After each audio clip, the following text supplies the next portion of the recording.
And we are live. Welcome to the Iron Lords podcast, episode number 55. And it's another glorious Sunday, and we are back at the round table on the Lord's Day. We've got a very special guest, God of War Leaks, Microsoft Cloud Gaming Division, Xbox updated E3 presence, the Red Dead 2 effect, and Toys R Us to discuss. So we're going to get right into it. I want to introduce a Lord whose laid back and sarcastic approach to gaming is a refreshing change in these gaming streets. This Lord is also a huge multi-platform gamer, never afraid to tackle controversial topics. And similar to the ILP, we have a Lord of the Arcade Quarter who respects the retro roots of gaming. Introducing the co-founder of the Four Guys with Quarters podcast and a panelist of the CrossFire podcast, the Lord of Critical Observations, and the man responsible for the petition to put loot boxes back in Star Wars Battlefront 2. Making his debut into the realm of the Lords. My man, Lord Italian Clowns. How you doing, sir? Hey, what's up, guys? Pleasure to be here. I like the throne I'm sitting on. Thanks, I appreciate it, man. No doubt. Absolute pleasure to have you. Huge fan, man. Huge fan. Listening to you guys for a while. Shout out to Lord Inferno. You know what I'm saying? It's Lord Assassins, Ebra Fries, the crew. You know what I mean? But I'm glad to have you in the realm of the Lord, you know. Huge fan, man. Thanks, man. Absolutely. And of course, we have the four horsemen of gaming. We may actually maybe one horseman down. We got to see what's going on with Addict. He's got some stuff going on, emergency situation. Shout out to him.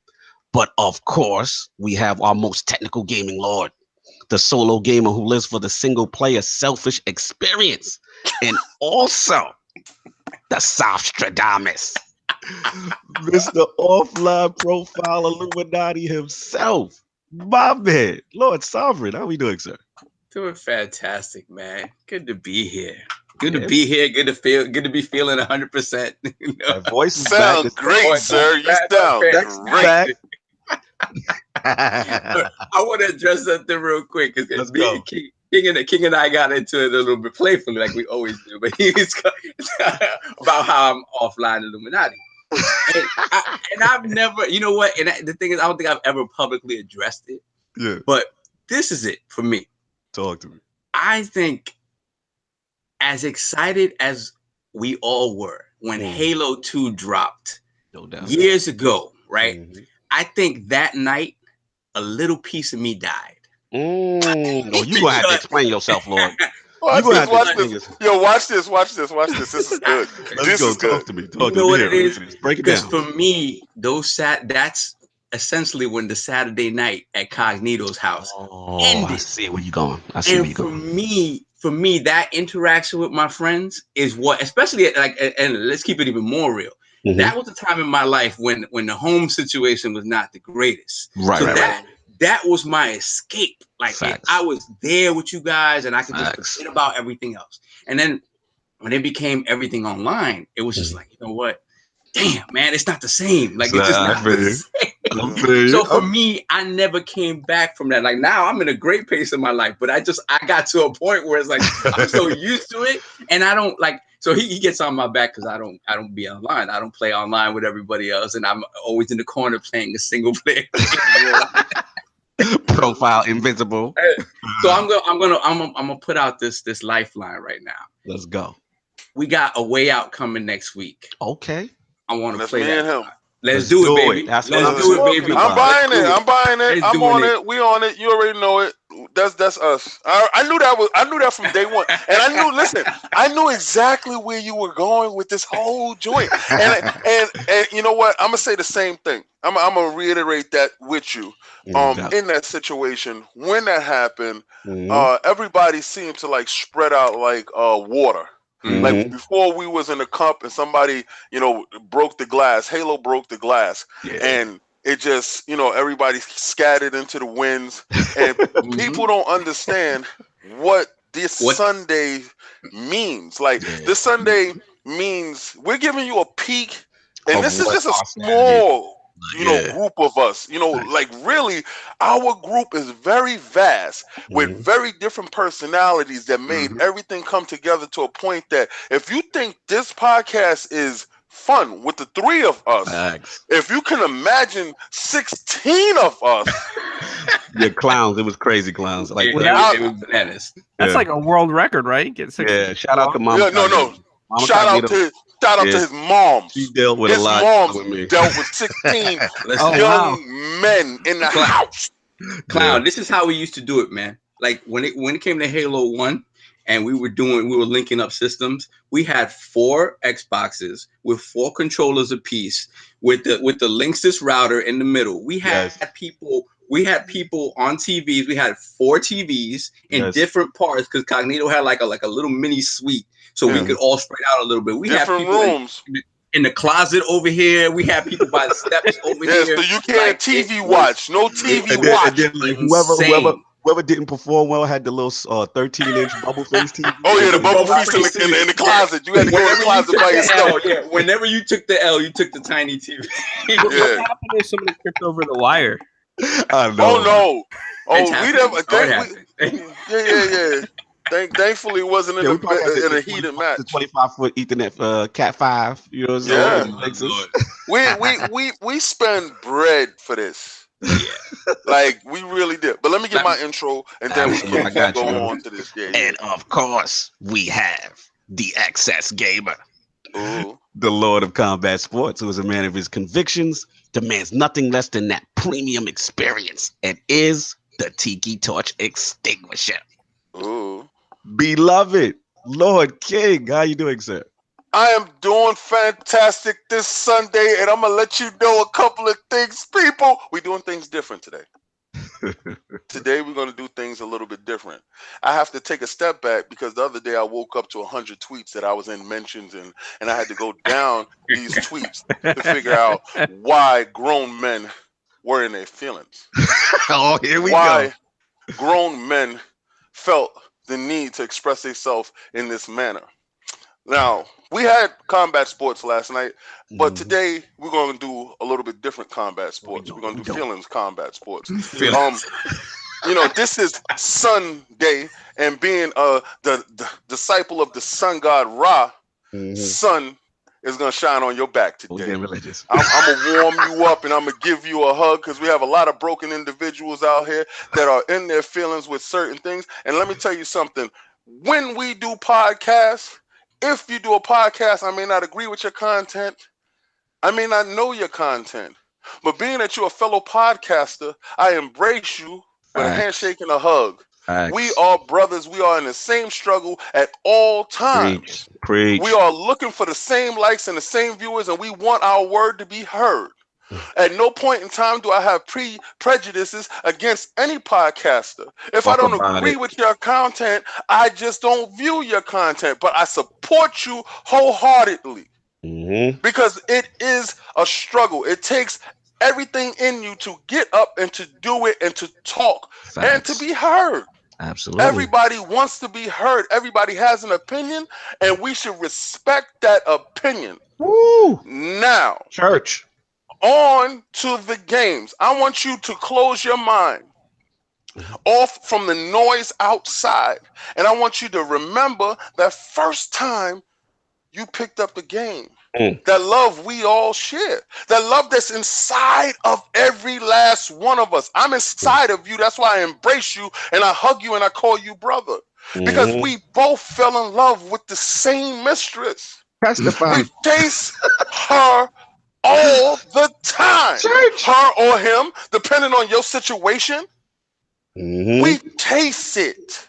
We chase it with such a vigor that we anticipate dates that we can get intimate with her or him, given the situation. All right, preach it, brother. Preach it. Let me tell you something.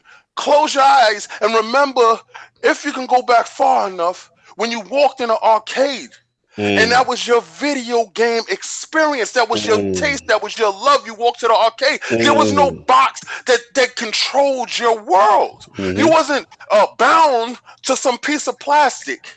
It wasn't red versus blue. It was you versus that dude, and you had that quarter. And you went in there and you said things like, man, and you shook hands afterwards. Because if he beat you, you said, I got to get better. I got to come back because he's the king of the arcade. And then you put your quarter up. That's put your quarter up. That's my quarter there. And you know the dude was nice when he put his quarter backwards. Now, absolutely.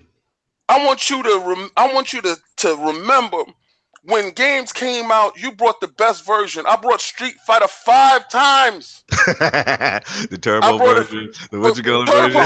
Genesis, Super Famicom. Yes. I want you to understand, I'm a lover of games. Yes, sir. So it's not about that box. Close your eyes and say to yourself, if they took your favorite franchises and put it on the other box, would you not be a fan? It's about the games. It's not about that box. It's not about a person talking about my PlayStation. You don't work for the company. You employ them. You are Sony and Microsoft boss. Without your dollars, they cannot operate. So stop acting like a peon and act like a king and a boss. Woo! Oh man, we get the Holy Spirit up in here. The part that irritates me the most is if you are directly having conversation with one person, the tribalism, and another man that feels that he has to step up for the next man. Mind your business. Don't speak unless spoken to, or you get broken to. You understand? You have to understand that no man needs defending because every man stands on his own, and he doesn't need a team unless calling for help. Amen. You make your people look weak by jumping in out of turn. I hear you. Mind your business. Understand. Here in the Lord's realm, I am a king. The name King David means something. And if you don't know, it's all through the Bible if you go for that. It's all through the world if you go for that. That name was given to me. I didn't pick it up. It was not a moniker that I said, today I feel this way. Let me tell you something. Everybody is respected until disrespect is involved. Then I will son you and put you in your place. And them Twitter beef come out. So I say this to say, remember, you are my brother. Facts. We all and brothers. I embrace you with a handshake and a warm hug. There we go. It's all love until you make it something different. Until it's not. Until it's not. It's all stupid. Until it's not. And they know me. They know me to know that we come from the DNA of video games. Get out of that box tribalism. Yeah. That box owes you nothing. You pay that box. Because if you walk in your house and you turn that box on with no games, what happened? Nothing. A black screen. That's what happens. So just remember, you love the game, man. Love the game. Practice and play the games, man. Appreciate you, Lord King. That was heavy sermon at the church today. You know, we had to drop that knowledge. I'm sorry, Town Clowns. You know, we had to get some things off our chest, some things we've been seeing. You know what I mean? But very important message by Lord King. All jokes aside, you know what I mean? We love everybody, man. As long as you're a gamer, as long as you got passion for this thing that we love, this is the thing that kept us together for all these years. And Sov made a good point. You know, I understand his thing with the whole, you know, it's almost like Xbox Live split us apart in a way as we got older, but it brought us together. At least we can still communicate. And the Iron Lord podcast also helps us get back to those fateful Saturdays. So much appreciated, Lord King. And of course, it is Lord Cognito here, spreading that gaming realness on an ILP. Not telling you what you want to hear, but what you need to hear. So before we get into what the Lords are playing this week, I want to start off with Lord Clownz, his video game system history, what led him to the co-creation of one of my favorite podcasts, The Four Guys with Quarters, and of course, being a panelist on the CrossFire podcast. Lord Clownz, let's start from the beginning. What were the first kind of like video game systems that you had? Wow. Well, to be honest, my dad had a couple of pizza places. So I was 3 years old and it was Pac-Man. He picked me up. I was 3 years old and he put that quarter in And I fell in love with games ever since then, man. Wow, that's a dope story. That's dope. Wow, so you are literally a child of the arcade. Yes.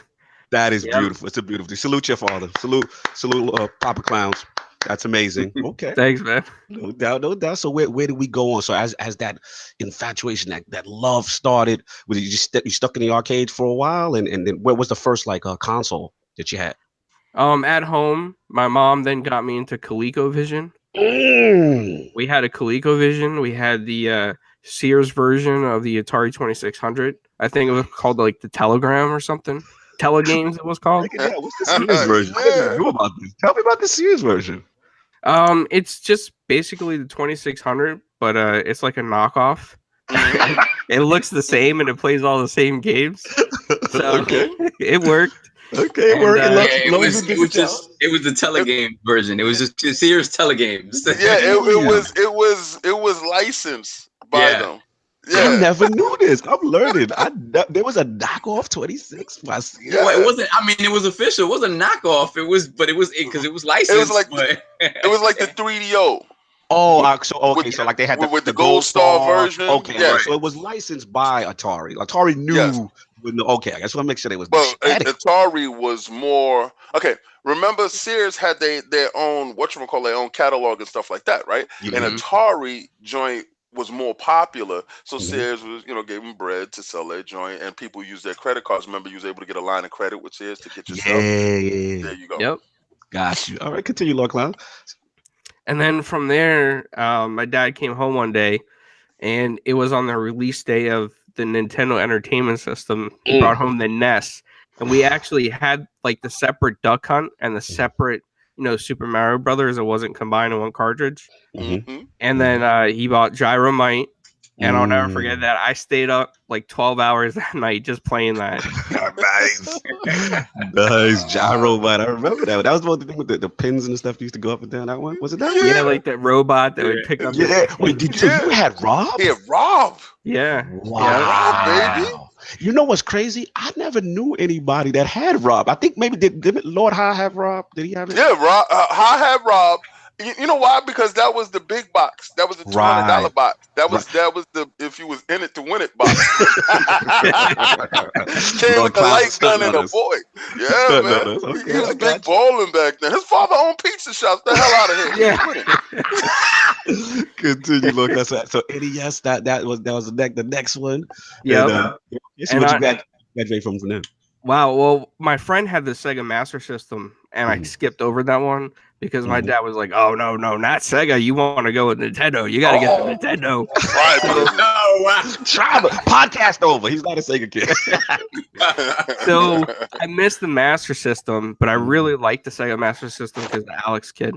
So my dad went out and then he got me the Genesis, and I got stuck on Altered Beast for a while. I love that game. Rise from your grave. Yes, I want them to do a real one again. Yeah, I miss it, man. Kid Chameleon, that game was awesome. Oh man, don't talk about Kid Chameleon. I know. He loves that. Yeah. Cool. Then I got the Game Boy with the magnifying glass. My dad bought me that. Man, you was rich. I'm more privileged than King right now. I was spoiled. Yo, you was rich. You was rich, my dude. You was rich. Yo, you said the magnifying glass. My boy had that. Yeah, because our screen was too small. And he came in one day and I said, "What's that?" He had this big screen. I said, "What's that?" He said, "Yeah, you put it on the top." I said, "God."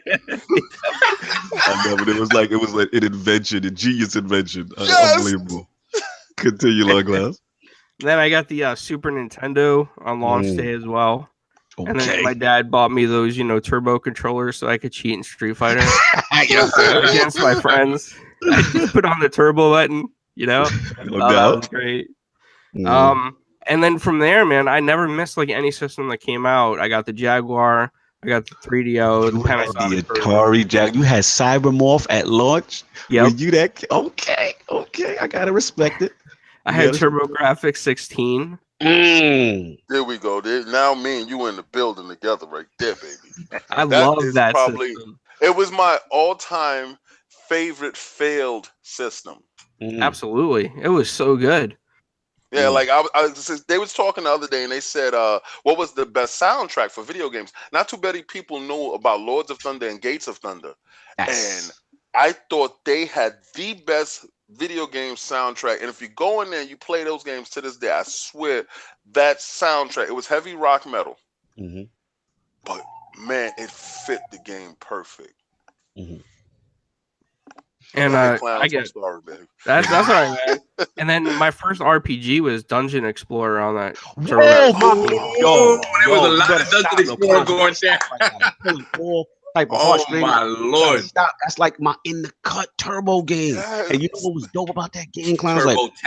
Turbo Tap 5-player gauntlet style. That Turbo Revolution. Let's give a shout out to TurboGrafx right now. TurboGrafx revolutionized a lot of things. Like I believe they were the first with a legitimate multi-tap. Quote me if I'm wrong, right? Yeah. 5 players. I remember Dungeon Explorer. I remember Motor Rotor. I remember they had the TV sports, basketball, TV sports, whatever. And we used to, that was a big part of our community on Saturdays. Like we would really get down with these multiplayer games. So you just took me back because Dungeon Explorer was a very underrated game. It was difficult too, but it was like almost like a harder version of Gauntlet. And you had your character classes, fighter, mage, and all that other stuff. Shout out to Clownz, man. Oh, he taking me back there. I love your story right now. I think I would have latched myself onto you. Yes. well, for the pizza alone, alone. Yo, bring him over with the calzone. Bring him with the calzone. Yeah, everybody who stayed at my house on the weekends got free pizza, calzones, as much video games they wanted to play. Yo, he would have been through on Saturdays. We'd have definitely rolled out the red carpet. Most popular kid ever. your father set you up to win in life. Shout out to Papa Clownz, baby. We gotta salute this man. We gotta bring him on the show. Yeah, shout out to your pops for having the foresight. I remember when Mega Man 5 dropped, right? And that was so hot at the time. And my friend came over. He was jealous. I had it, and my dad heard him, so my dad went out and bought it for him. Oh, wow. Just amazing. Yeah. Amazing. Yeah. Your father was in the mob. All right, enough. The feds is listening. Let's cut the show. The feds is in. They following you, Clowns. Salute to Papa Clownz. I had a question. Now I know you mentioned Jaguar. I didn't hear 3DO. Was that ever on the list? Panasonic 3DO. You had it too? I had it. Unbelievable. Yeah, he was rich. I told you, what part of rich don't you get? Like, it fell off the back of the truck. Don't worry about it. Don't worry about it. So, question: did your dad, was he a gamer, or he's just, he was just making sure that you had like everything that you liked and you wanted, or did he game with you as well? Yeah, good question. He really wouldn't play like Nintendo with me. He played some Super Nintendo with me, but his big thing was pinball. He collected pinball tables, and he had like the 1776 pinball table in the basement. Wow. And that had like the it wasn't even digital. It had like those roll, things for the numbers. That thing was amazing. I loved that thing. And when my mom sold it, I was so mad. I wanted to keep that. Oh man, I hear you, man. That's classic because you know the nostalgia, how much it's worth. Yeah, totally hear you. Cool, man. Yo, that is a tremendous history. Now, just fast forwarding now to kind of like common time with the big three, so to speak, like in PlayStation, Xbox. I'm assuming based on what you're saying, you had these as well. Yes. Yeah. So what was your progression there as you got closer to this generation? It was the OG Xbox. Okay. The PlayStation 1. I got those like at launch. Nice. The Xbox 360. I didn't get that at launch. I waited on that one. Okay. And I actually had a friend that I knew really well. He sent me the 360 for the first time, and I got hooked on it from there, and I bought like 3 of them. Nice. The 3 for what purpose? Every room, baby. Every room. He did the bedroom, living room situation. Like how we do that. And then my daughter played on it too. She played on that. And then we had the 3DSs, the DS, the 2DS. Man, I like never missed anything from then on out. The only system I ever missed was the Neo Geo and the Sega Master System. Okay. Oh, see, I was heavy Neo Geo. Yeah, and was heavy Master System. Yeah, Saw was heavy Master System with me too. What I'm hearing is you don't subscribe to tribalism, son. Tribalism is not a word that you can even accurately discern. Like that, you're agnostic like hell right here, bro. I love everything. I love everything. Every game out there, I find a way to love it. Facts, man. Why deprive yourself if you can do it, you know? So I hear you. All right, cool. So then got the gaming system history down. That is dope. Now, also want to get into the creation of the channel. And let's start with one of my favorites, like I said, the 4 Guys with Quarters. Shout out to Lord Inferno. What kind of led you to that whole process and getting that going? Well, we were playing Plants vs. Zombies one day, PvZ. It was me, him, Assassin, and somebody else. And Inferno was like, I hear a lot of podcasts like on iTunes, and I'd love to do a gaming podcast. And he's like, you guys up for it? I'm like, yeah, man, let's do this. So we sat for like a couple days thinking of the name, and I came up with the name 4 Guys with Quarters because I was thinking like arcade days, you know what I mean? You walk in the arcade with those quarters and you're dropping them. And then from there on out, we just evolved. Inferno did all the setup and produced it.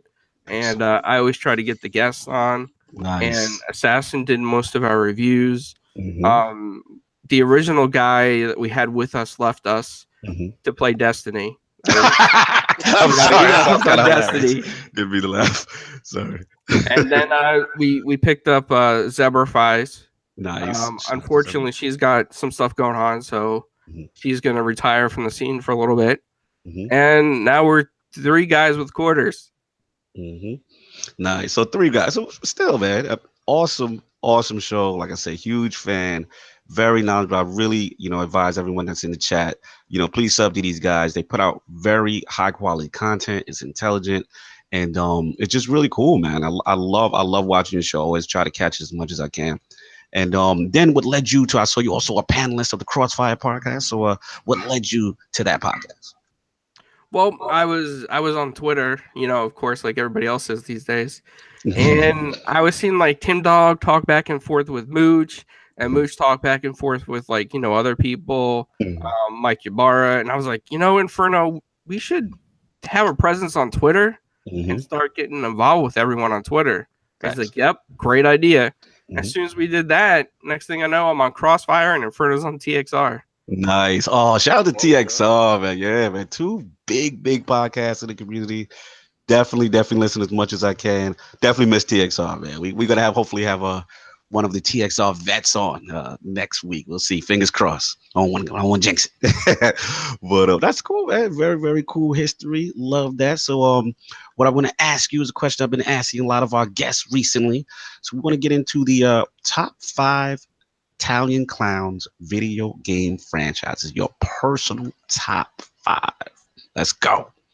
Wow, this is really hard. Exactly. It's very hard because I would have to say Super Mario. Okay. Classic. Then Super Mario Kart. Yeah, can't deny Kart. Yeah, can't deny it. I would say Donkey Kong Country. Okay. Battletoads, even though that was like not that many games. Yeah, but that was still good franchise and hard. Yeah, and Double Dragon. Woo! There we go, baby. That's all you needed to say. You are friends with Saul for life right now. You don't understand what you just did right now. Like that right there, you're solidified with Saul. You're good. Trust me. So you got Kart, you had Mario, Battletoads, Double Dragon. What was the 5th one? Donkey Kong Country. Donkey Kong Country. Okay, got it. That's what's up. And last but not least, the science behind the Italian Clownz name. I'm nosy. Oh, is it just what it is? Is there any other meaning to it? Well, back in those days when everybody had like AOL or MIRC. Yes, sir. My nickname on there was Clownz because I would say jokes that didn't make sense. So they'd be like, "Oh, you a clown? You a clown? You don't make sense." So I just kind of stuck with it, nice. And just grew from there. Dope, man. Dope. I love it, man. First of all, shout out to the artwork on the icon, bro. I'm feeling it. That's lit. Sir. No doubt.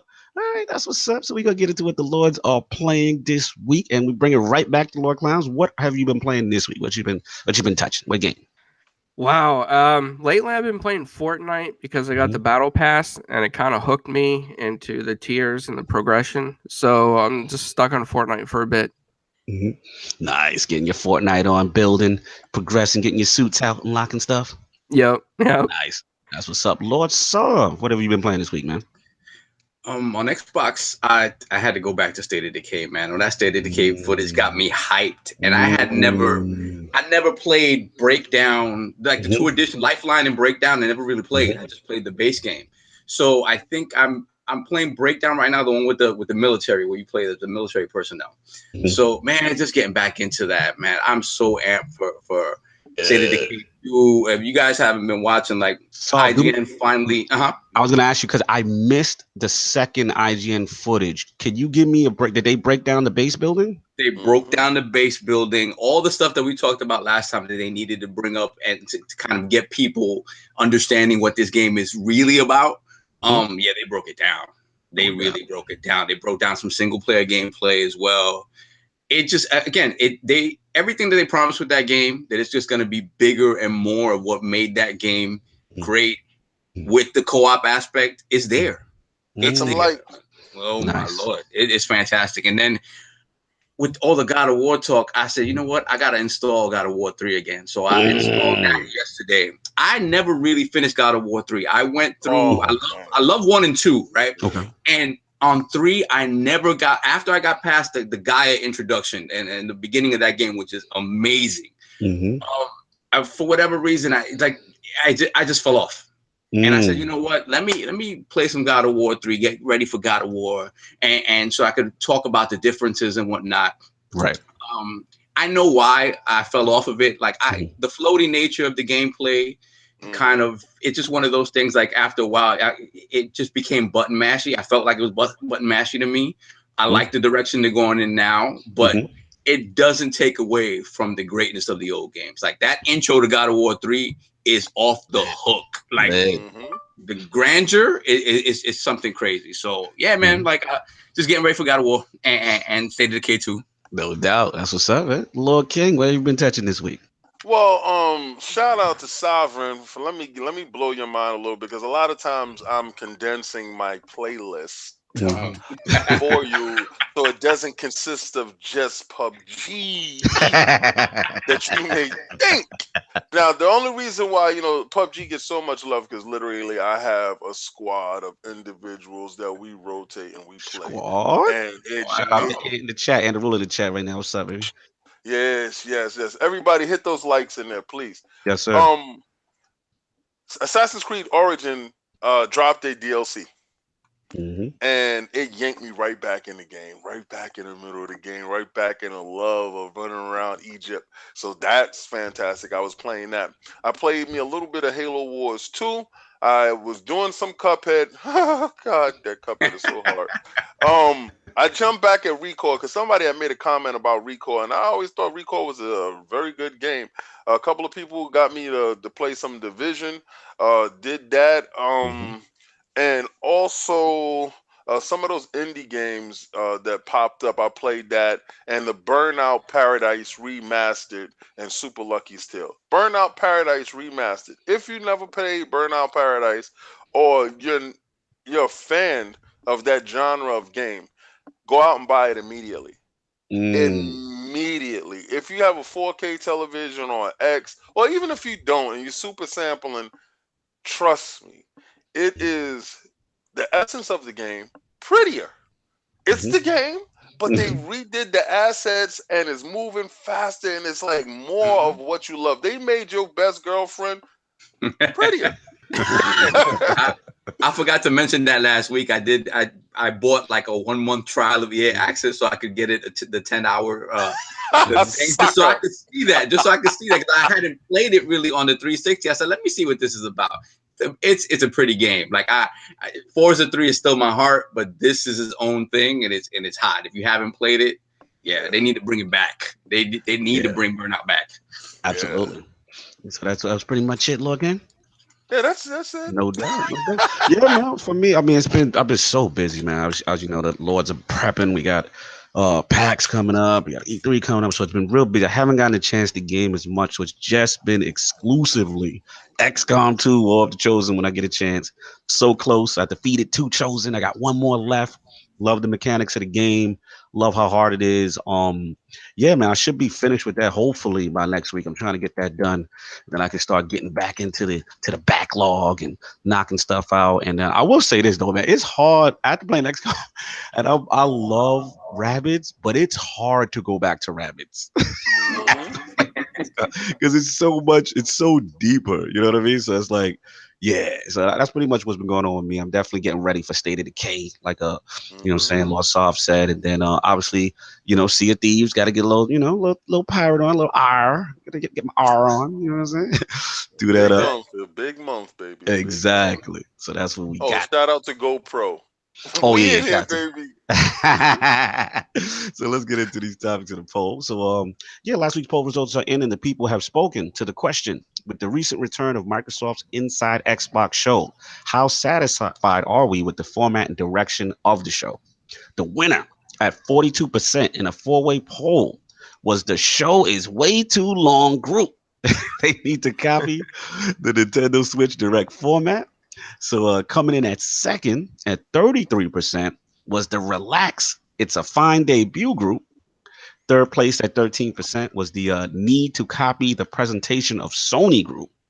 And our fourth place shallow group, it was actually close, 12%, was the What About Those Major Nelson Gloves though group.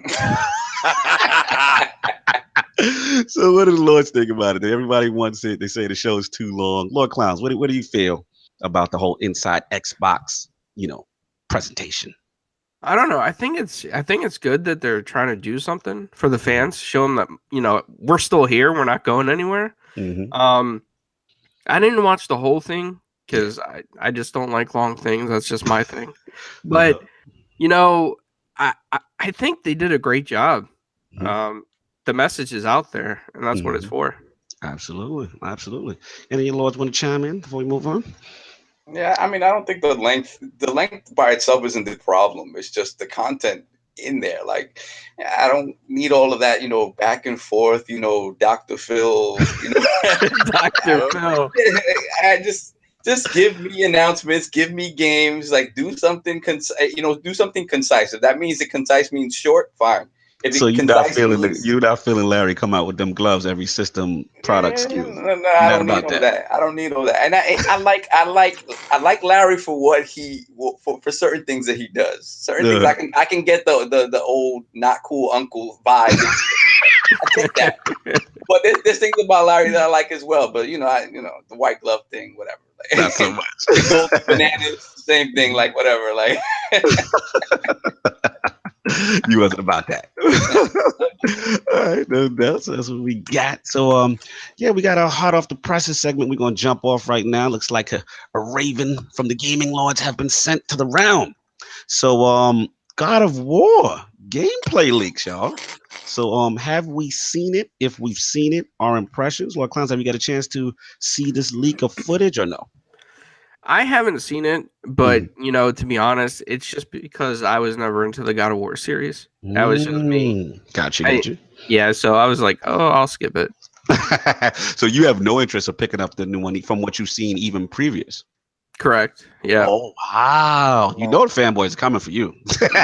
Yeah, I know. It's gonna happen, right? It's all good, man. It's not your cup of tea. It's not your cup of tea. I mean, I will admit, like prior, I played a couple of them, but I never really, I don't know, I guess for whatever reason, I kind of missed out on that God of War series, you know what I'm saying, for the most part. But the new one did kind of appeal to me when I saw the trailer and stuff like that. So, Lord Sub, did you get a chance to see the leaks? Yeah, I actually saw the entire video before they took it down. So I was one of the lucky ones. Shout out to Sony.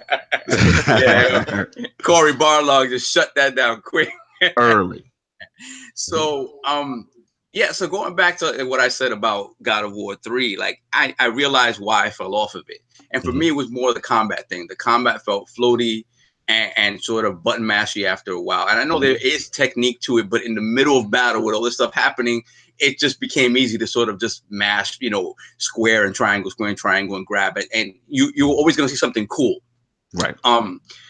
The one thing that I see in the new God of War that they haven't shown yet, and I hope it's still there, is the sense of scale and grandeur. Like I was talking about, that put the beginning of God of War 3, when you're climbing Gaia and you're fighting Poseidon, the scale of that is amazing. It's absolutely amazing. So far what we've seen in the new God of War, that isn't that. Like even the few bosses that they've shown don't compare to that scale, right? So maybe they're holding some stuff back that we don't know about. So that's the only thing that I can say that I'm not too sure. I wish they would. I hope they keep that, right? In terms of the combat, anybody who sits there and says that this game does not have DNA rooted in Rise, in Assassin's Creed, especially Origins. Yeah, be careful, Saul. This is controversial. Soulsborne, yeah, I know. And Soulsborne games is lying to themselves. Like anybody who doesn't say that this is not built off of that DNA is just lying to themselves. It's taking that formula, right? Doing its own thing with it, making it faster, making it brutal, making it up close and brutal. And I think that's for Kratos. It's sort of perfect. When you see these slow motion, like up close, like facial reactions and these brutal like kills that he does. Vicious. The finishes are crazy. Oh, yeah. I think it suits Kratos very well. I saw a little bit of the progression stuff with the upgrading of the weapons and stuff like that. Just a little bit of it. I think the companion thing with his son, the son seems to be more capable than like an Ellie in The Last of Us. It seems like the AI wise, and you're able to. He doesn't always just operate on his own. Like you looks like you can press the square. He can shoot the arrow. Exactly. You can do things like that. Yeah. So for me, I'm gonna be honest. The game looks fantastic. It's a day one buy for me. It doesn't look like a revelation. It looks like it builds upon things that have come before it, including its own DNA, to make something new. But again, it fits into that Sony mode that we've talked about. Third person, behind the back, action, adventure with RPG elements. It fits right into that mode. But that mode works. That mode works. It works. And, I'm not gonna hate on them for it. I'm gonna be there day one. No doubt. Let me ask you this quick question, Lord Saab, because these Twitter streets. Shout out to TF God in the chat. He going so hard right now against Go.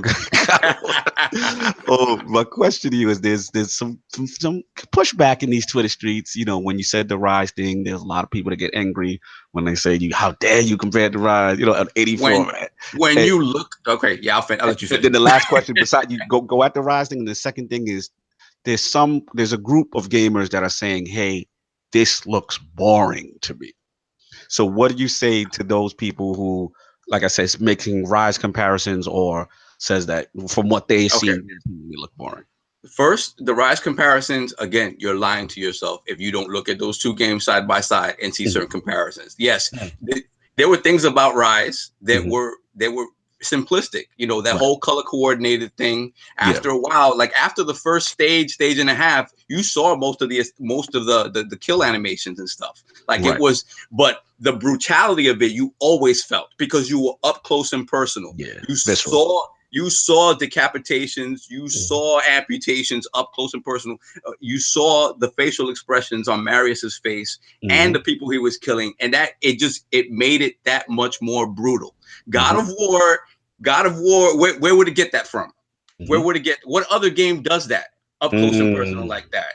So you can't say that. Also, in the parry mechanic is exactly Rise, and it's exactly Assassin's Creed Origins, the same thing. Like come on, man, it's there. Like so they having it. I'm not having it. Like it's there. Like am I saying they specifically looked at it and be like, we have to copy this? No, but look, games are an iterative thing. People, it's very rare you're going to have something come out of nowhere that does something completely new that doesn't build upon something that came before it. Fair enough. Let's stop. Let's stop. Fair it. Enough, like, fair And what was the second part of the question? No, just the whole that and the you know, the boring narrative. People, you know, some people. I don't think so. I mean, I saw Kratos do things with the axe. Like the axe, you can throw it, you can trip people with it, you can use it as a straight up attack. That's younger. That's Thor's axe. But yeah, you can exactly. So you can do something like you can throw the axe and you can have it stay inside an enemy while you attack another enemy, and then have it come back to you. You can do things like throw it at an enemy, have it stay stuck in him, freeze him, walk around him, and kick him into another enemy. And then you can do combos like that. And then the same as old God of War, like you can juggle guys, throw them up in the air, hold them up in the air, do different combos. So I don't know about the boring. Again, we're seeing early in the game, maybe I'm assuming you don't have your entire move set right there. So you're only seeing a piece of that. I've heard people argue that the perspective doesn't lend itself well to an action game. I think, again, for what the story they're trying to tell with Kratos now, I think having it up close and personal, like behind the back, I think it matters to what they're trying to do with this game. And we're not going to be able to see that further until the game comes out. I'm happy with the direction it's taking. No doubt. For me, I needed a change. No doubt. Lord King, how you get a chance to see said footage? Nope. Oh, you purposely staying away. So you that's right. It's like everybody's watching these trailers for these movies. Shout out to the Infinity Gauntlet. I'm going to watch the trailer one time because I can't have that trailer out there like that. And I'm not going back and I'm not dissecting the trailer. I'm not doing it. Now, when it comes to video games, if I know I'm going to buy it, there's no need for me to go look at it or try it. I'm buying it. There's no need for me to do that. I'm going to take the plunge. I'm going to take it back to the days where we got the Genesis cartridge and we went off the artwork of the box. No doubt. Okay, I'm in this. No, shout out to Addict. He trapped that work. He put hashtag not my God of War. Yeah, okay. Well, you know what? Don't buy. That's it. It's simple. There's no need to voice an opinion on it's whack. So what? Okay, shut up. Shut up. No, nobody has to hear your butthole talk, and every time you talk, it's your butthole. Just stop. It doesn't need to be said. It doesn't need to be said. I don't care if you like it or not, and don't care if I do. Yo, they gotta chill with this. Anyway. Yo, the chat gotta chill with this. Not my God of War. The hashtag. You know what? You wasn't buying it anyway, so none of the God of Wars was your God of War. I'm buying the hell out of that game. And if you say that game don't look good, you are bull-essing yourself. Straight red box. I'm done with him. That's right. Yo, you know what? But you're playing it. I don't care how you get it. I don't care if you send a midget down the street to go get it out the store for you so you don't be seen getting it. As long as you got it to play it, it's your business. Red box it to death. If you got it that way, do it. Who cares? Oh my God. He's going so hard. He's like, I beat all three. I can talk. Oh my God. He's going. That's right. Good. That's right. There it is, baby. Tell him. Pump your chest. Shout out to Old School. He gave you props, Lord King. He said that box art game selection. That's going way back. Yep. He know that. That's what's shout out to the Nintendo Direct. That's what he said. The midget down the street. Yo, they said yo, my impression again. I try to watch a little bit. I didn't want to watch too much, you know what I'm saying? But I think me and Lord Kaibatsu were going back and forth. He's like, did you see it? And I said, yeah, I caught a little bit of it. I like the new direction. I don't mind it. You know, I can understand, though, from a God of War purist, how they may be upset because the direction is, you know, so different from what they're used to. But I think, I'm shout out to Lord Sam Tobin in the chat. Like, I think it was needed. I think they needed a refreshing change. And, you know, I like the axe thing. The only nitpick I'm going to say, and this is going to, people might get in their feelings, it was a little too foggy in the back for me. I don't know. You thought they were hiding something? Like, I don't know. I just felt, I don't know if it was what it was running on, if that was a pro. That was a pro. He said it was a pro. It just felt a little foggy, little in the background, right? You know what? I didn't even know. I didn't notice it. I wasn't looking for it. I didn't notice it. I'm nitpicking. This is just ultimate nitpicking, and I just wish the Like when they were doing it, like the axe throw, fire, loving it. Commentary, fire. Got to see how much I would be annoyed by Atreus talking so much. Like, come on, Dad, do this, Dad, Dad. Like, I don't know how I'm gonna deal with that. And just Kratos saying "boy" all the time, boy. I like that though. I like that though. I like boy. I do like, but I know what you said. After a while, maybe let's see how repetitive and annoying that may get. And I just wanted the combat up, like the executions, fire, visceral, parry, dope. I just like felt the natural like sword swinging wasn't brutal enough. I don't know. I don't know. I felt like it didn't have as much impact as I may have wanted to be. But again, I am nitpicking. I still like the game. That's a day one. Boy will be in the house for me. there was one GIF that made me laugh though, because it goes back to like the scale of the game, right? They showed a GIF where he's climbing Gaia or whatnot, this big huge thing, right? And then they showed the part in the new footage where he's looking up at a little ledge and he's like, how am I gonna get up there? It's like a little and then which goes in front with the whole he not jumping. They hit him not exactly. Yeah. So I get it. I get it, man. You know what I'm saying? But yeah, that's pretty much what I got on it, hot off the presses. If anybody got anything else, we're gonna move on. Lord Sav, Power of the Cloud Part 2. Are we back at this again? Is Nostradamus in the building? What's going on? We're gonna go to Lord King's favorite place, the cloud. Let's stop because he's not telling you the whole story. He's gonna tell you some side story. Let's stop right here. Yo, Clownz, check this out. Clownz, check this out. Yep. This man has correctly predicted the direction, the size and scope of Microsoft's cloud investment. He has single-handedly did this on numerous podcasts. He has single-handedly controlled the cloud narrative. Like nobody does cloud better than Sovereign. I don't care what nobody say. They can talk cloud, but they don't know the cloud. You understand what I'm saying? Like he knows the cloud. He can tell you a new cloud. Tell him about that black cloud. He know about black cloud that people don't know about.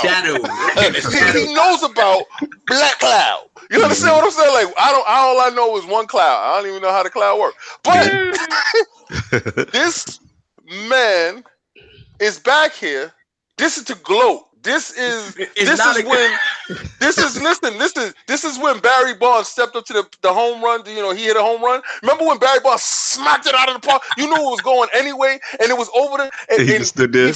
He flicked the bat after he looked at it, and he flicked the bat, and he ran past it. He looked at the picture.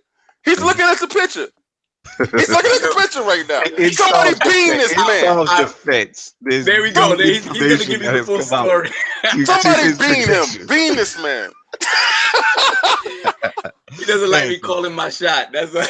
I knew it was right though when you said it though. I don't care. The funny thing is that I wasn't gonna take this topic, right? Because I'm like the same thing. I'm like, oh, these guys gonna get pissed at me with this cloud stuff again. But then Cog was like, you're gonna take that topic, right? And I'm like, oh, I guess I'm taking it. I was gonna go into the whole Tomb Raider thing, the Shadow of the Tomb Raider thing, but no, whatever. All right, I think that was better. Continue, Lord. So what new has transpired? All right, so again, everything that we sort of speculated about what they're going to be doing with the cloud is actually, this is the first time. I think the most interesting thing about this information is that they're actually coming out and saying it. Shout out to TSP. I was on TSP earlier this week and we talked about. Good. Oh, Addict, what's up, baby? What's up, baby? Live from work. What's going on? No, I'm not at work. Oh, okay, cool. We got you, baby. Can you hear me fine? Yeah, you sound good. You sound good. Can hear you. Let me no. I had to come in and talk about this God of War shit that King is coming in on me at. All right, let's. I'm not coming. No, wait a second. I didn't come at you. Do it. I didn't come at you, so don't jump in just because you felt that somebody came for you. I came for anybody that felt that they don't like the game. They don't like the game. Don't buy the game. Who cares? I didn't say I didn't like the game. It looks like a solid game. It just doesn't look like a God of War game. Okay. All right, so then don't call it God of War. Call it God of Eris and whatever you want to call it and play it. But that's not his name. No, but it's the name that you want to name it because you own the company. So if you want to name it God of Addict, it is God of Addict. It's your joint. You did that. Personally, when I'm playing it, I'm calling it God of King. Lord Addict. So I'm assuming you saw the footage, correct? Yeah, I saw the leaked footage. It's already gone now, but I saw it. Gone. But what was your impressions? We'll backtrack for you since you missed that topic. What was your impressions of it? Look, it looks fun. I understand where Saul's coming from with the close-up head bashings that Cryotech did with Rise. I'm not even saying that the gameplay was copied off Rise. I think that for that part was, the counter system, everything. I'm sticking to my number one script, man. I think Sony is doing the Last of Us approach and making all their games Last of Us style. That's what I think. And and when it comes to God of War, they can't do your standard, because Kratos is huge on up close and personal, so they can't do really too much gunplay. So they had to make some kind of melee. Gotcha. Now let me counter with this though, because they're going that direction that you feel like do you think it's a mistake? I mean, considering that Last of Us series and all that, that's like huge franchises for them. It's not a mistake, but I do feel like when it comes to this particular game, like it's like Sovereign was saying earlier, I don't think it's possible to have big set pieces like they did in the original God of Wars. Not with the kind of system that they have now. Okay. The finest is I don't think we're going to be fighting, not Cray. I don't think we're going to be fighting, it was Poseidon. You fought Poseidon in the third one. Yeah. And, I don't know if that's possible because you literally fought Poseidon in like 5 different locations. I mean, on the ending boss, you fight him in like 6 different locations. Like, remember in God of War 3 when you fought Zeus, it was like a fighter at the very end. It was like a side-scroll fighter. Yeah. Like, I don't think that's possible because they're always going to want you to have that. When you have that kind of playing style that you had in the original God of Wars, you have more freedom. Now the finest is coming for you. He says, "No, Addict, you got to play it first." He said, "You don't know what you're talking about." I mean, I can have an opinion. Why ain't you on here? Why don't you have an opinion anywhere? That's what I want to know. Come for the finest, like that's my guy. Finest is like, hello. That's my guy right there. But so you just think because of that engine, you don't think it's possible for them to have those? No, it's going to be a God of War. First off, I don't know. Like in the original God of War, let's be real here. It was good, but the franchise picked up on 2 and 3. Okay. Yeah. I don't. Maybe they're going to do that in this one, where the first one's going to be more about. But like, I just don't see how some of the set piece fights, especially the puzzles in the original God of Wars. How do you have them in third person like that? Like, and people want to make fun of people that criticize the game for not jumping, but some of the jumping puzzles were only possible because you could jump. So I mean, are we just gonna have a bunch of Final Fantasy and Resident Evil where I got to go to a ledge and keep pressing A to jump up the ledge and then jump back down the ledge? Like, that's what I'm seeing happening right now. Okay, all right. So you wasn't a fan when what's his name, little boy threw the rope down for Kratos. You wasn't about that. And see, that made no sense. Why does Kratos need a rope? This dude jumped up like hundreds of feet in God of War 1, wow, 2, and 3. So you even say canon-wise, they already messed up by doing that. You know what it is though? He's older. He's old. He lost his A button. Who knows? Yeah. I mean, who knows? Maybe there's some story thing. Maybe there's some story thing where he's lost his powers or whatever. He's just a regular dude or whatever. I mean, who knows? So we don't know anything about that. Kratos has never been a regular dude ever. This is the dude that got killed, fought his way up through hell, and killed the god of hell, and then came out the other end like it was nothing.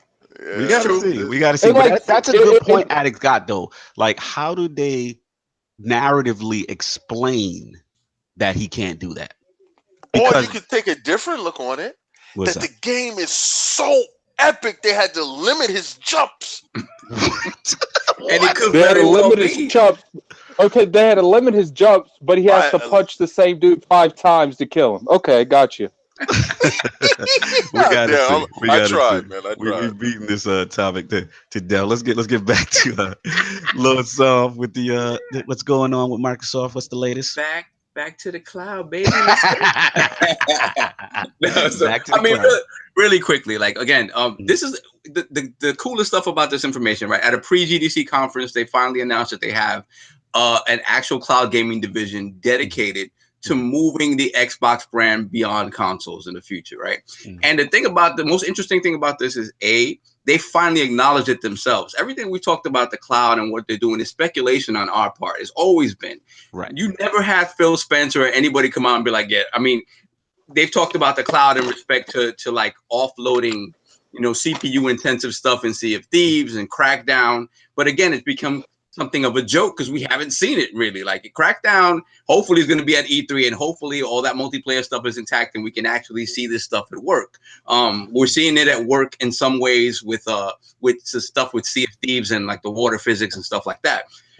But this is all stuff that's been speculation, and they finally came out and said it. That's one. Two, the thing about it is that with all of the purchases they've made coming up to this, with PlayFab, with Simply Gone, with Havoc, all the stuff they've been purchasing up until now to sort of shore up this initiative. Now we see Fortnite going to mobile. We see PUBG going to mobile. Simply Gone is their specialty is that getting all their stuff to work across platforms, right? Scalability across platforms. So the fact that those things are so big and they're going to continue to be so big, this future that everybody saw kind of fairly far away, I think we're looking to see it in the next couple of years, man. I think and that's the thing. Like with Phil talking about it, with them being up front about it, this stuff, we're going to see this towards the end of the X's life cycle. And I think it's going to be a big part of whatever the next Xbox is. Gotcha. I think is huge. Like to me, I don't know. On the hardware side, they said we're going to keep making consoles, and I'm happy about that because whatever they do, whatever initiatives they do have in the future, I want to experience it on an Xbox console, whatever the case may be. The question is, how does this stuff translate to them trying to take over the world and be on Nintendo and be on PlayStation? Right. What is that going to be? Skynet? Yeah, that's what it is. Everybody keeps saying the same thing as Skynet, baby. Oh God.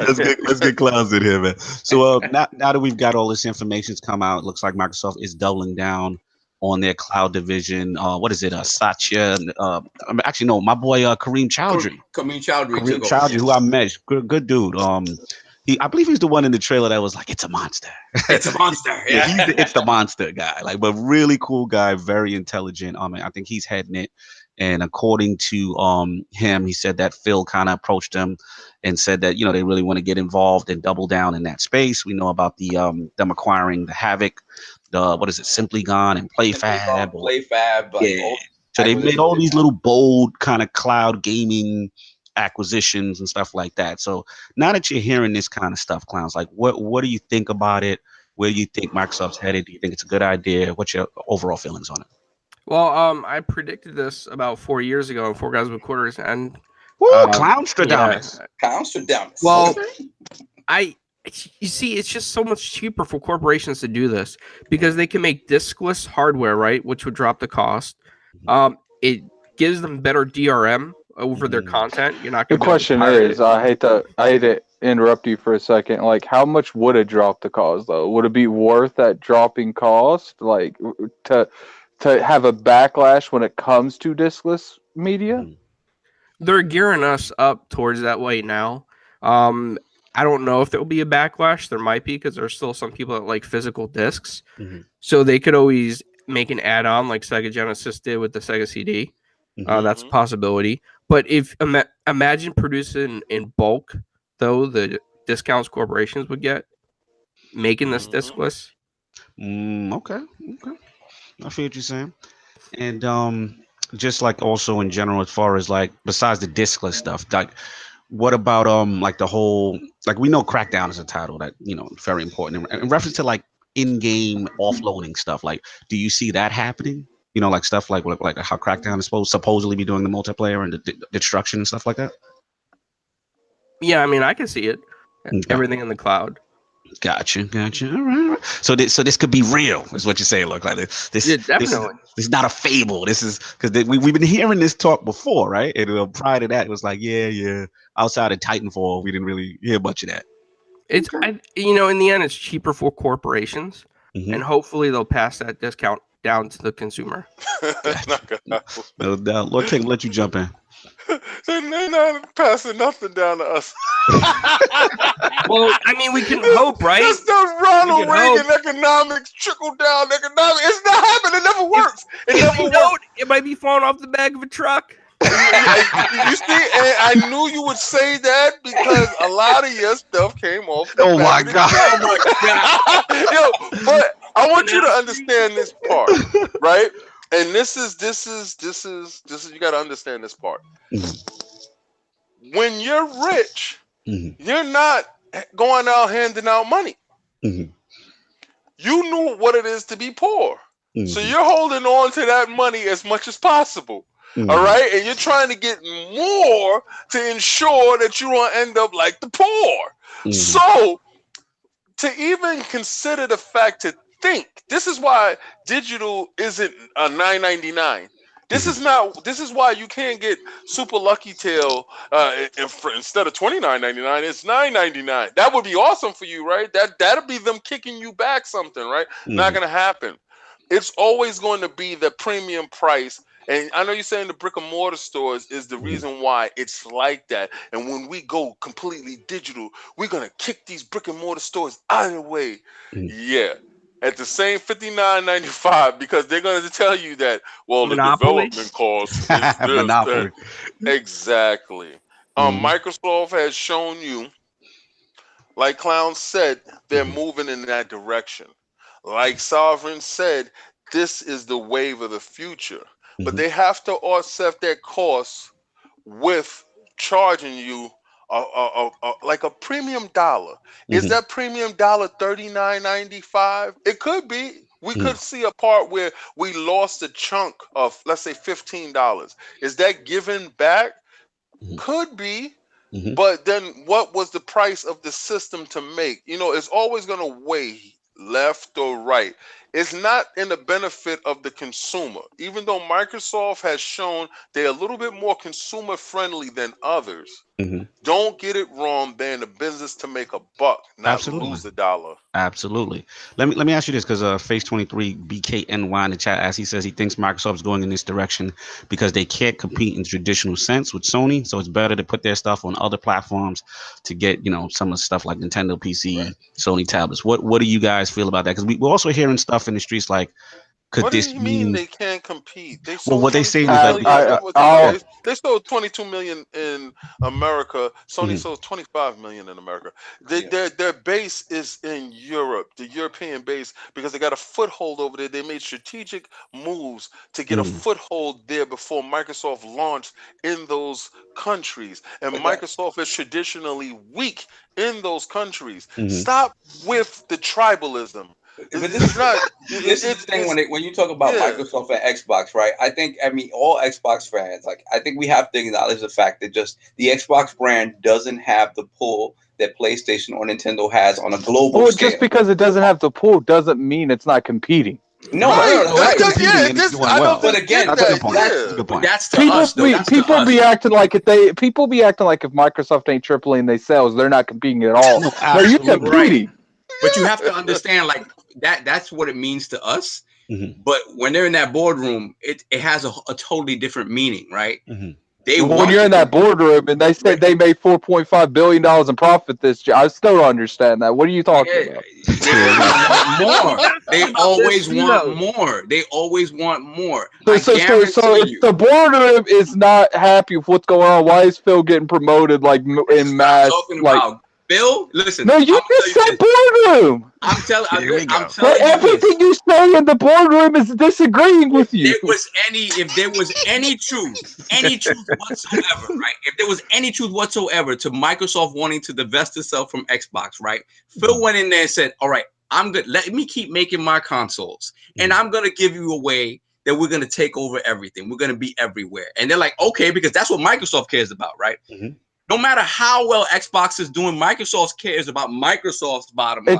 It doesn't matter how well anybody's doing. That's the overall direction in this gaming industry. That's fine, but okay. But the thing about it is, if they know that on a global scale, in the console space, they don't have the same recognition and pull that PlayStation or Nintendo does, then what do? You open that up, right? You open that up and you go to other places, right? Now, the question people have is, does that mean they're going to try to put their stuff on PlayStation, on Nintendo? That's the rumor in the street. They're not doing that. Like, they're fucking people who think that's retarded. Like, I'm sorry. Like, people who they have not done one thing besides Minecraft to make me think anything remotely is close to them putting other stuff on a platform. I hear where you're going, Lord Addict. The only counter I would say, and again, I agree with you so far, it has not shown that way, but a lot of people, again, in this console war, they look at a lot of people are wrong, but I don't be highlighting them. They look at stuff like Play Anywhere, right? They look at stuff like obviously the Game Pass. And I have a counter to that too. I have a counter to that too Go for it. What other brand does Sony Nintendo own a platform on that brand? Can they post stuff to? Can they post stuff to another platform like Windows 10 and make money off of it? Do they own something like Windows 10? No, like, can the other two even do remotely anything like that? No, they can't. They can't. If they had a platform like that, I guarantee you, if PlayStation Now was popping, that shit would already be on PlayStation Now. Everything would be. Right, but it's not, so they can't do it. They don't have the infrastructure on those other platforms just to be popping in and be like, this is mine, because they don't. Well, the problem with the Gaikai thing ended up being like a lot of people just didn't like the latency. It just wasn't well received, right? It was one of those things that, maybe at the time when it's launched, like as we know now coming, 5G and all that stuff's coming, faster speeds and stuff like that coming. So maybe cloud infrastructure becomes more viable, you know what I'm saying? But this is something that Microsoft is going to do. Like they're basically foreshadowing. You know what I'm saying? As far as cloud, it's something the entire industry is trying to get to, but Microsoft has the infrastructure to do it probably 5 to 10 years before anyone else. So the question is, and I'm spoiling my damn poll question at the end of the show, but anyway, the question is, because of this, what do we, the Lords, think? Does Microsoft lose their commitment to the console space, or do they still, or is this just something that people are overreacting? This is just something they're doing in addition to the console space. I think they recognize the strength of giving people options, right? They're the only ones that give their consumers this many options, right? So they recognize that. At the same time, in the long term, right? They're not going to tell us right now we're dead in the console. They're not going to say that. They're never going to tell you that, right?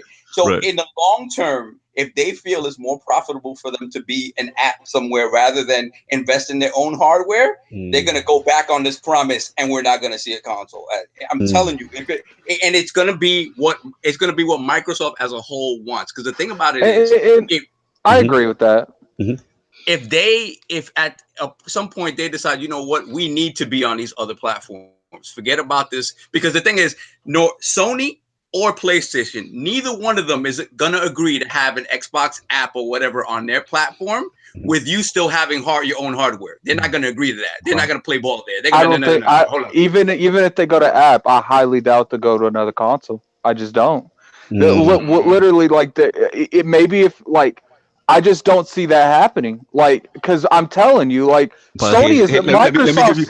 Let me cut it 1 second. I feel where you're going, but what surprised me is in this article was when they were talking about Rainbow Six Siege, how that's using Microsoft Azure servers on PlayStation. I didn't even know that.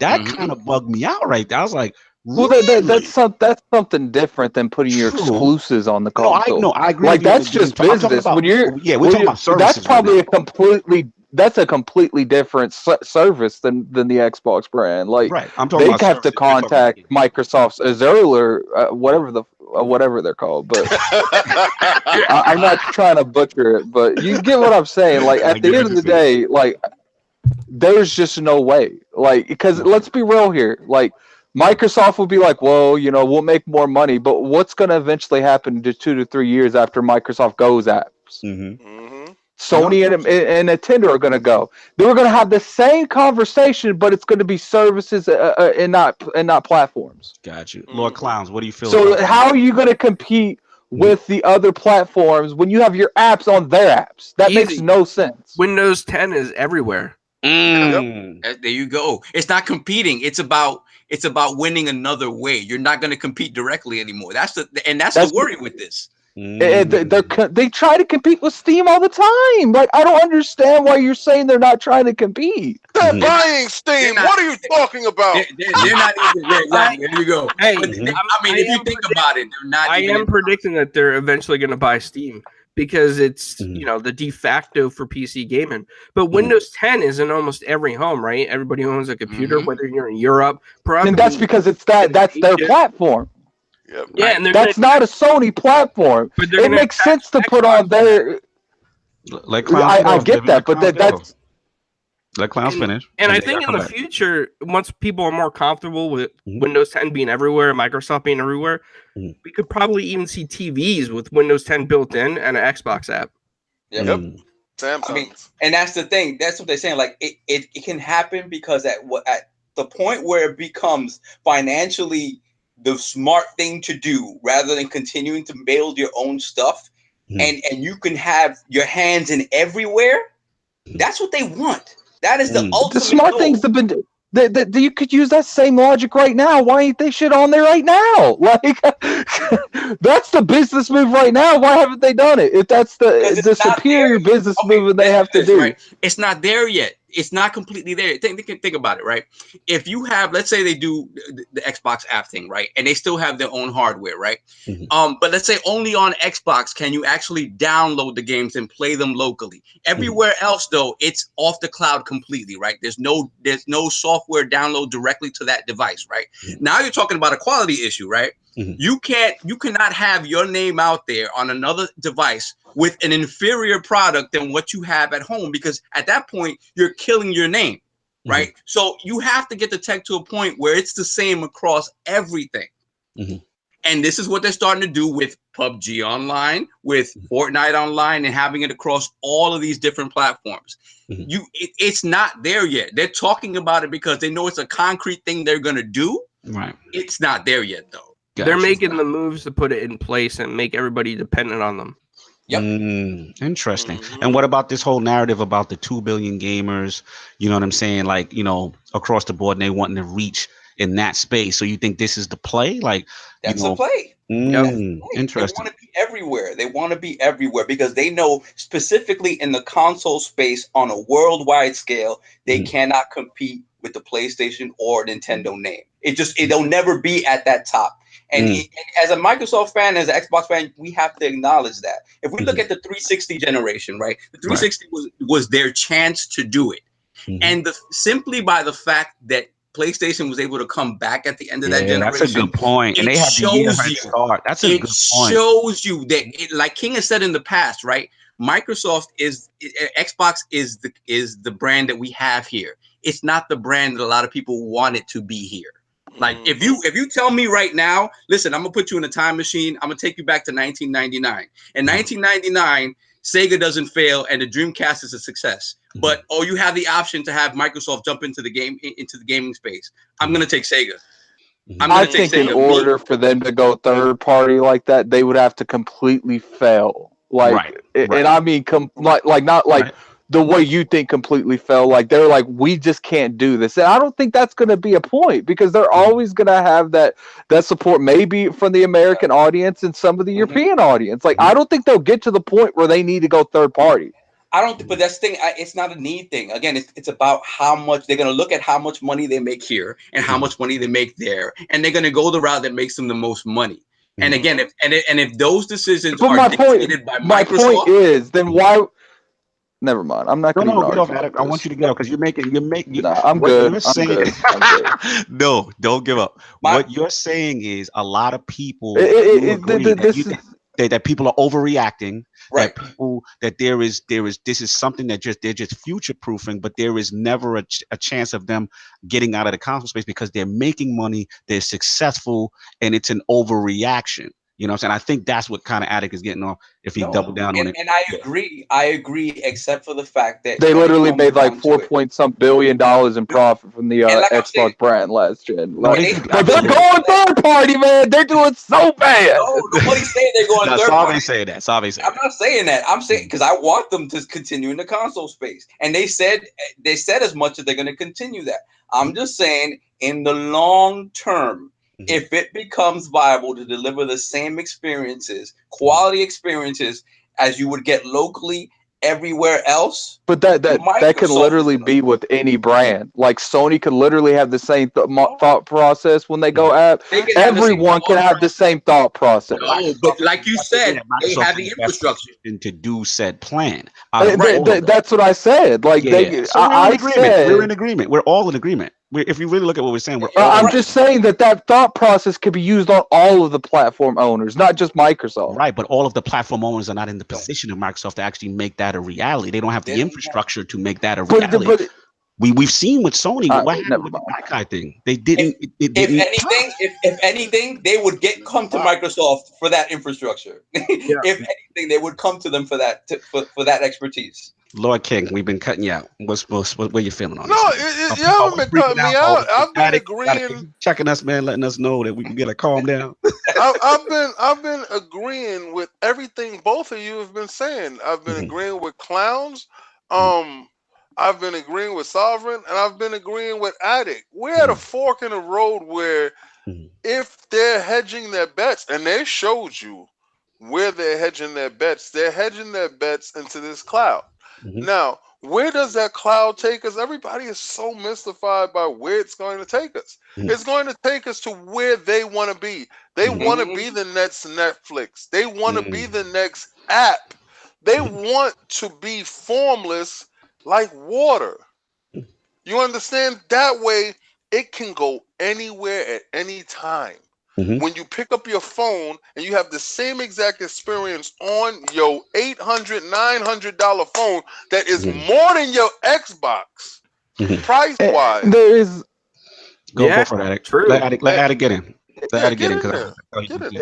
And there is, like, as much as I hate to say this, like, as of right now, Microsoft couldn't even do that if they wanted to, even if they had the infrastructure tomorrow, because you can't put...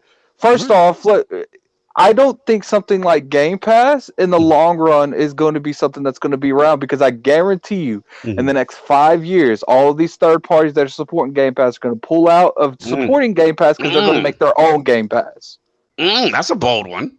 And then before you know, you got people like Ubisoft, maybe not Sega, because I don't know if Sega would want to maintain that infrastructure. But then Microsoft's going to have to rely on their first parties. And as of right now, they showed me they have no real... What's what I'm looking for? No, I know. Like the only real game that they have right now that they could sell on a Game Pass is Sea of Thieves. Right. Like, is people in the next 5 years, would people subscribe to a whole service for one game, like maybe 5 games? So you don't believe in the Phil's dub vision with the doubling down on the first part, like things are going to be in position. It's I guarantee you guys that. I mean, there's already rumor that Square Enix is doing it. There's rumor that Warner Brothers is doing it. I mean. Like, it's going to happen. To you, then that this is a failed strategy. Then this is a strategy that you don't see long term working with Game Pass. And if that's the case, if there's failed strategies and they're banking a lot on this, right? We know that they're banking a lot on this. So if these things don't pan out, then what happens? I don't think they're banking a lot as much as you think. Is because it's an option. Let me just say this. Xbox is the only system that gives you choice. Okay? You really have absolute choice. Sony closed off the whole idea of EA Access. Microsoft embraced the idea of EA Access. I said before, when Phil had that Steam shirt on, or a Valve shirt, that I thought Steam would be on Xbox. It made proper sense. Right? I feel they are open to all ideas. And they are trying to view it in that prism that if we're open, we won't close ourselves off to certain ideas. Nintendo is a complete traditionalist in the way that they deal with their corporate business, not their gaming. Their gaming division, they're open-minded with wherever they're going to take the new controller, wherever they're going to take the system, right? If they use that same openness with business strategy, then Nintendo would have a whole lot more third-party interaction and stuff like that. We're seeing that happen now. All right, remember what I said with the dinosaurs dying, the younger are coming up, and it's changing the philosophy and the DNA inside Nintendo. Give it a couple of more years, Nintendo will be like a Sony and a Microsoft. Right. Microsoft is a little bit more progressive, is because of our European DNA, our Western DNA. We're more inviting, we're multicultural, so we're doing things in a different fashion.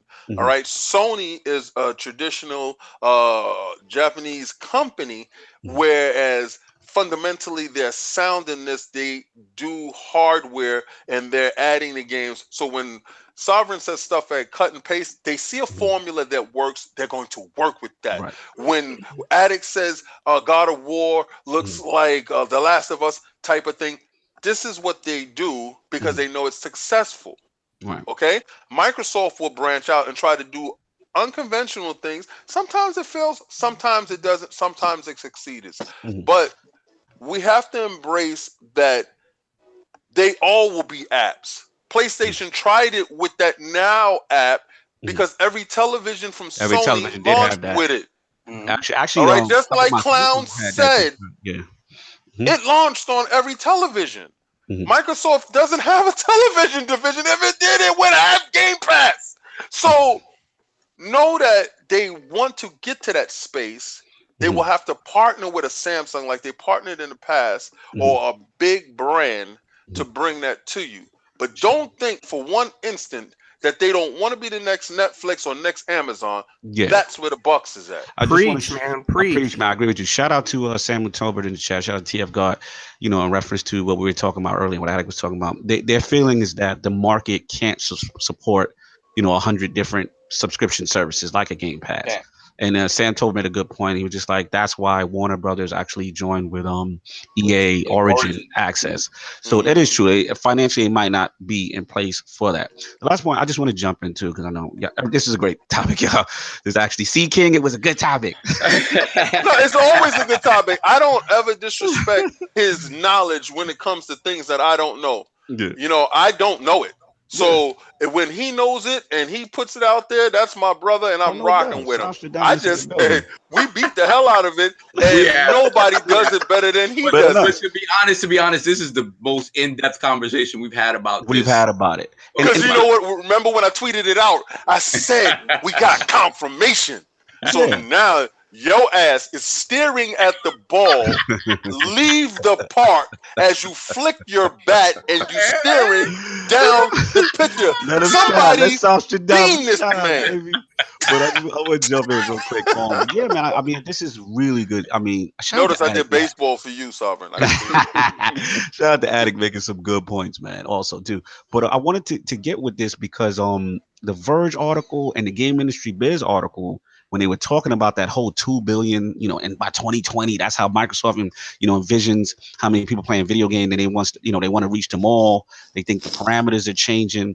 So like the way they're looking at it right now, according to this article, it's like, right now there's 144 million Minecraft owners, right? In Microsoft's eyes, even the ones that are on PlayStation 4 is an Xbox customer. Yeah. Yep. They said anyone who plans to play Sea of Thieves on Windows 10 in Microsoft's eyes is an Xbox customer.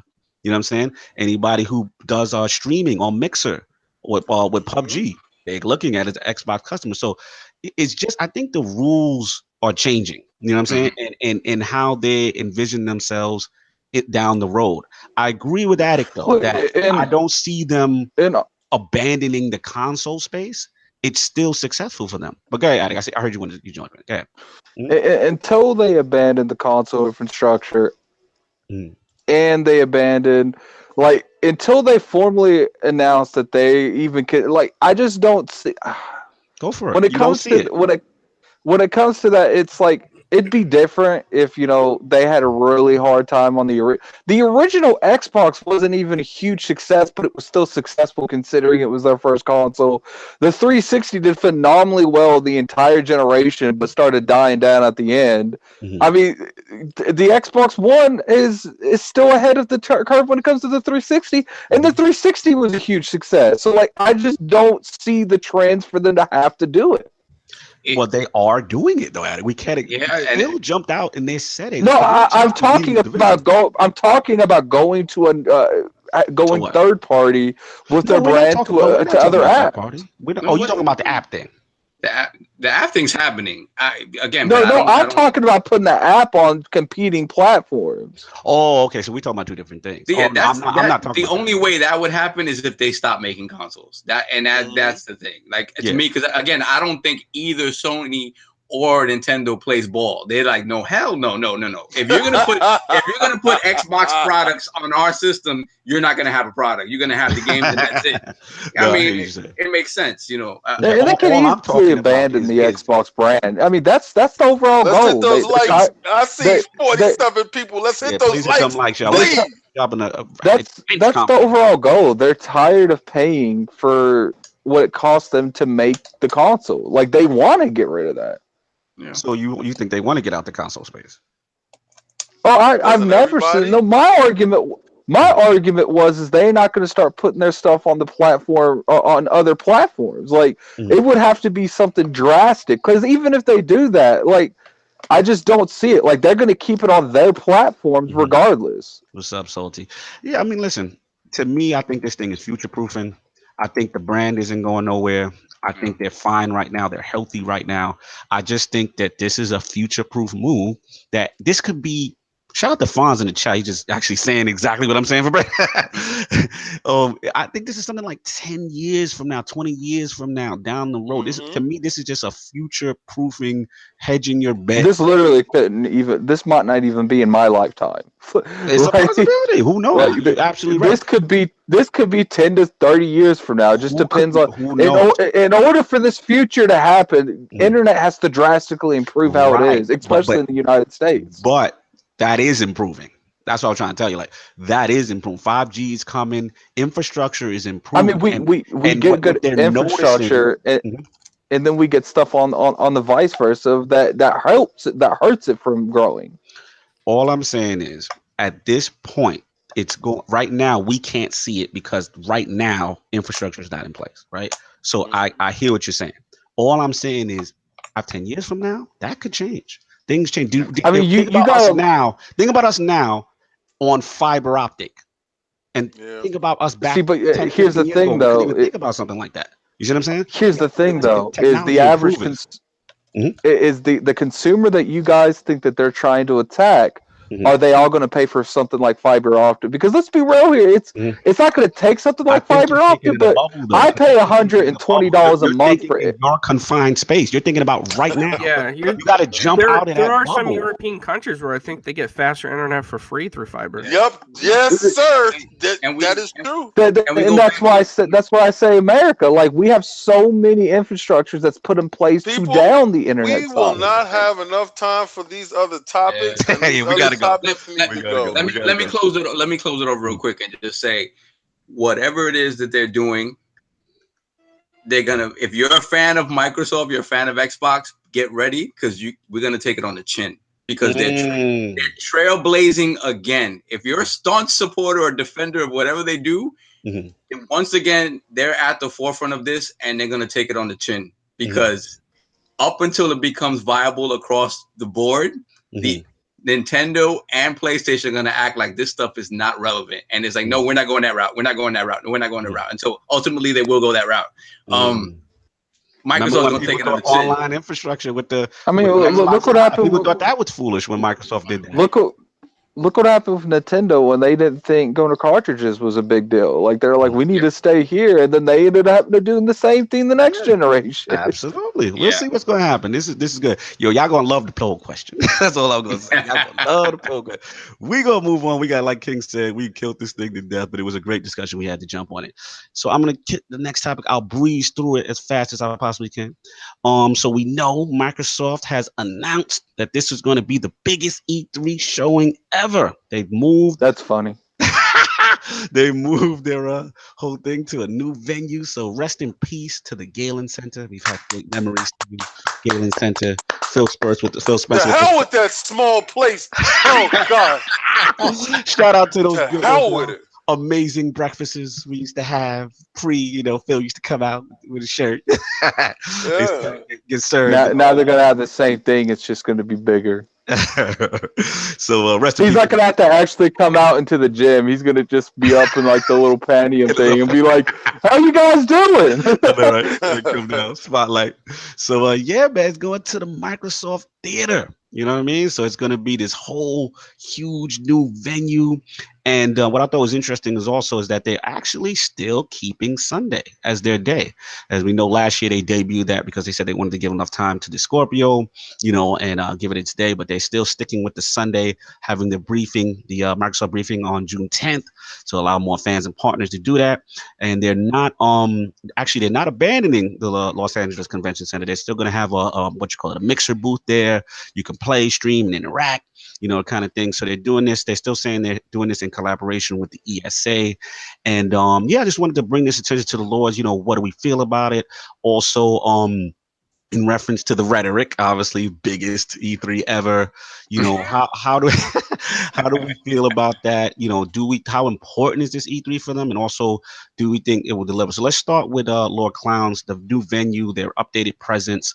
What do we feel about that and the biggest E3 ever for Microsoft? Well, I think the venue move is just because it's probably cheaper for them since they already sponsor it. As far as the biggest E3 presence ever, I have no idea. It could be more about the cloud or their deals with partners, maybe what they're looking forward to in the future. So hopefully, they can elaborate on some of this cloud stuff and where they're headed. Absolutely.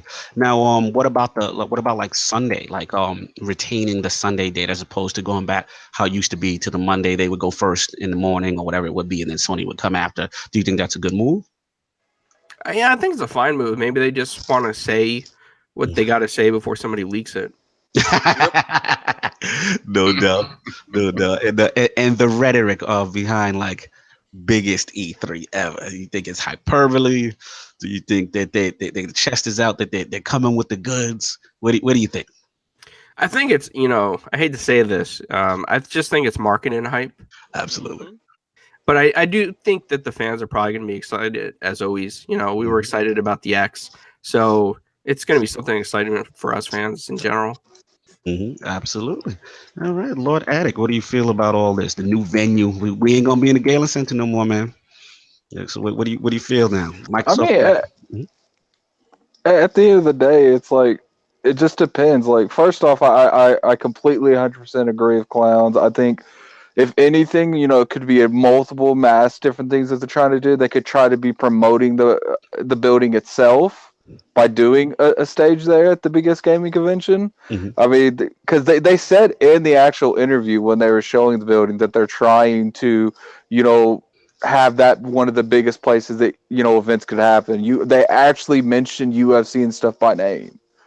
So it's, it's like I said, they could be trying to, cross market that between different brands. And it's like they probably get a massive discount for being there. So, that's definitely one of the things I could see. But, like, does it matter if it's bigger if they don't actually use it? Like, let's say that instead of like Forza Horizon 4, instead of having one car, they have 4 up there. Like you get what I'm saying though. Like there'll be more booths. They have them racing around. No doubt. But what about okay, I'm gonna let you finish. I was more interested in how he's like they really went on and on about FanFest being part of that building. Like they mentioned FanFest part of that building. So like I don't know, like does that mean they're gonna, because one of the reasons that I was told last year at E3, the reason that, you know, they limit how many people's in FanFest is because of the Galen Center.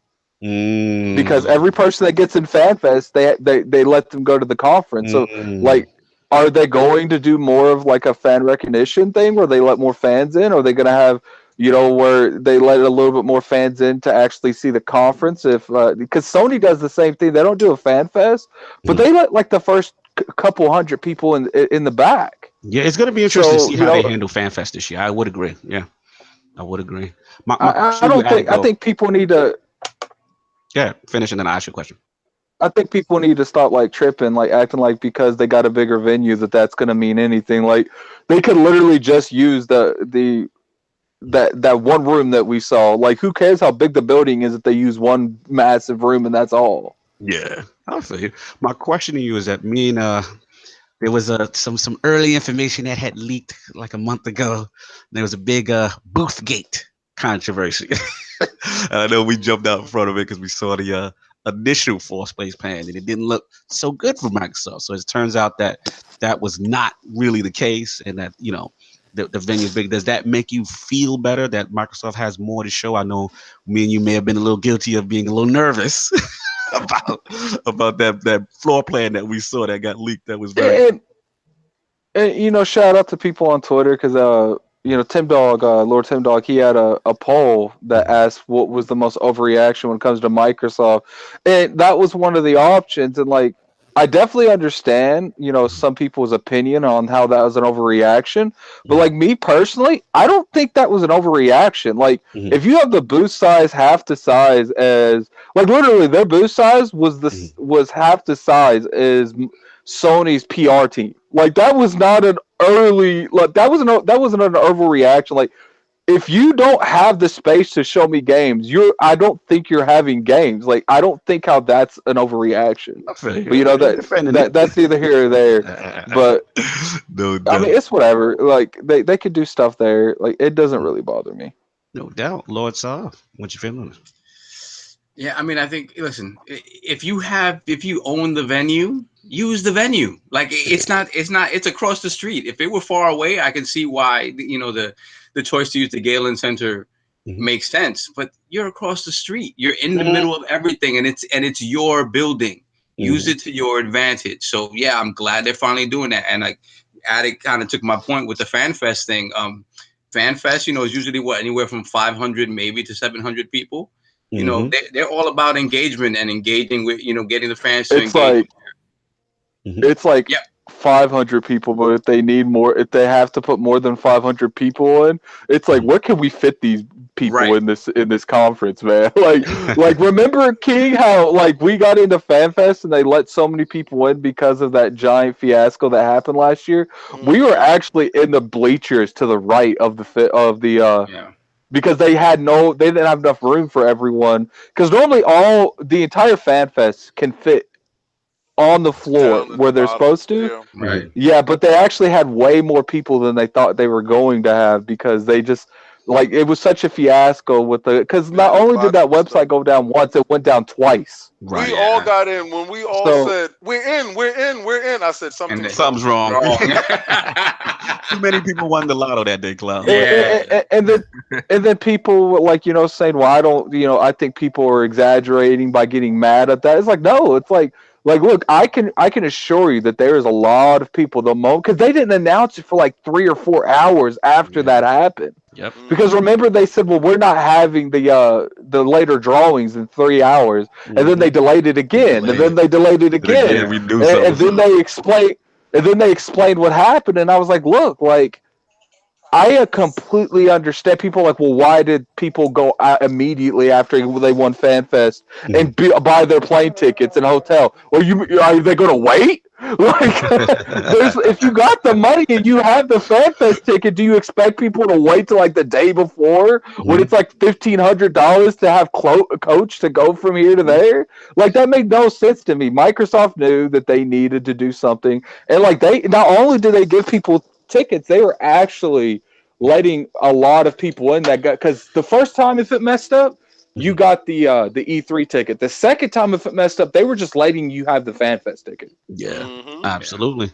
And Sal, you had something to say? I was going to give it to King. Yeah, and I think that's the thing. Like, even if, let's say, they let 1,000 people, 1,200 people, whatever, in the FanFest, and not everybody can get into the actual press conference, the fact that you have all the fans there, you can still have it, on closed circuit for the people that don't fit into the actual, press conference. They feel they're part of it. They're still located in one centralized place, and the festivities continue. It's not like you're separating people. So I just think they want all the Xbox love to be in one place, and it just makes sense. Another thing is that being their own building, they can start prepping now. Like, they can start prepping, they can start rehearsing now, because as we said before, they're not great at announcing stuff, and they're not great at the stuff that Sony and Nintendo are good at. So it gives them the opportunity that from now get it right.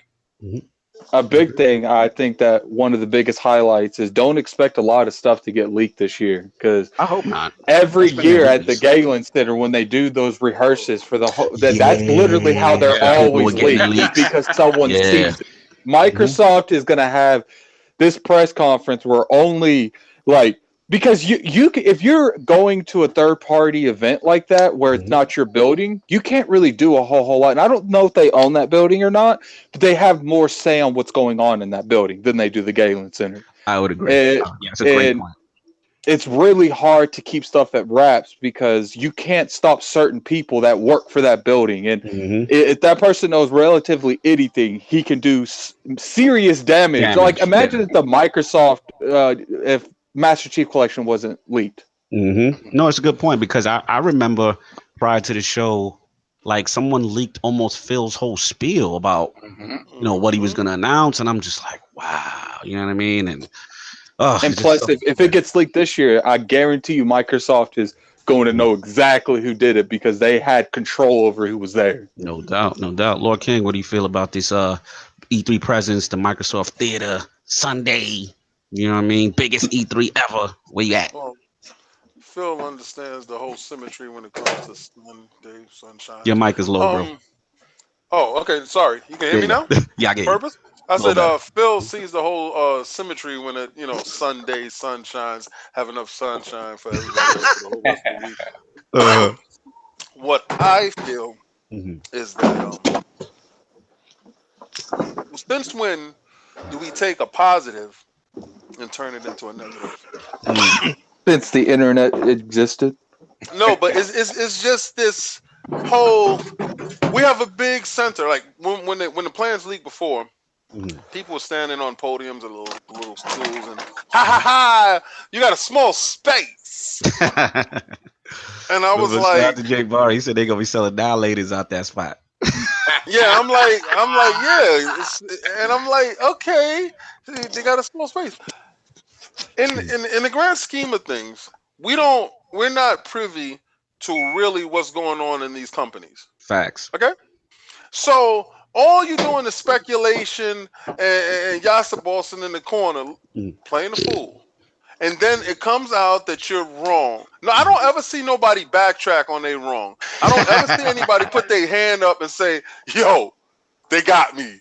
I don't unless you point. Twitter force them to. Yeah, but I don't. You got the screenshot. Yeah, that's the. I don't care for it.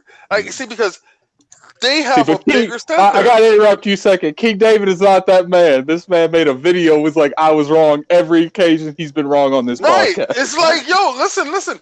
You gotta stand up and be a man held accountable for your words. Your word is your bond. If you stand for nothing, you fall for everything. All right. So I want you to understand. They got this big center, and they're doing Fan Fest, and they're showing these games, and they say this is going to be the biggest ever. Yes, it's a bigger building. Yes, they're going to have more people. Yes, they're going to probably show more games. Yes, they're going to have more interaction. So yes, is it the biggest thing for them? Yes. No doubt. It's a yes. So it's no rhetoric. Is it hyperbole? It's not hyperbole. Like he said, if there's 2 cars, it's 3 cars. If it's 2 pirates dancing, it's 12 pirates dancing. Who cares? The the part of the thing that never made sense to me when it comes to stuff like that is like, I understand, people get tired of, I see a lot of people going to Aaron Greenberg a lot over, some of the remarks he makes when he hypes the brands. It's like, he's the hype man. Job. That's his job. He's Flavor Flav. He's like Clinton said, it's like when they say biggest Microsoft thing ever, like you have to understand that's just part of the marketing spiel. Yes. Like, that's literally done in every section of the industry. It's going to be the same exact thing as last year, but less. What the hell are you talking about? I mean, it's like perspective. It's like perspective. Exactly how Phil Spencer announced. What happened was someone asked him. They were joking. They said, "Can you link all of E3 right now?" And he said, "I could," but then at E3, people would say there was no new news. Yep. Fair enough. You see, we are at a point now, and I love all the information that came out about this stuff. I love it all. I love the space of Nintendo. Nintendo had a space that was beautiful last year. This takes, and I'm seeing Nintendo section was crowded last year. Yeah, it was insane. But this opens up one of our biggest concerns: space. If you've never been to E3 last year, you understood that you were shoulder to shoulder, rubbing elbows with individuals that you wouldn't want to sometimes. And it was just too crowded and you didn't get the enjoyment that you needed. Right. One company took it out of that cramped space and said, okay, we're going to give you this space here so we can make it less cramped so it could be more enjoyable. How the hell is that bad? No, not bad at all. It's just, like I said, a lot of people, like you said, Lord King, just have to eat their words. They didn't want to fall on their sword. Go get that crow pie, baby. Crow pie tastes delicious in the morning. Exactly. I'm just gonna finish this up because we got to move on. But yeah, man, I agree with all the lords. Everything what Clownz was saying in reference to marketing. What Lord Ag saying. I'm loving that they're controlling their own space. I think that for the most part, this is a very positive thing. I actually love the fact that they're remaining on Sunday. I think that's a great idea. I think this is something they should continue. I think that's weird. You think it's weird? Why? I feel like last year the reason they did that was because of the X. I feel like I don't know. It's weird that they don't go back to their Monday. They want to dedicate a day to them. Yes. Like even though they still share, I think Bethesda's still Sunday. Are they? Yeah, Bethesda's still Sunday. Sunday night. Shout out to Brap. He said, "Will they have a band?" But then again, the reason that it probably benefits them is probably not having a whole day to themselves. Because at the end of the day, if Bethesda announces Elder Scrolls 6 this year at E3, nothing Microsoft announced is going to be talked about. Fable 4. Fable 4. What'd you say? I'll talk about that. Yeah, get him, Clownz. Get him.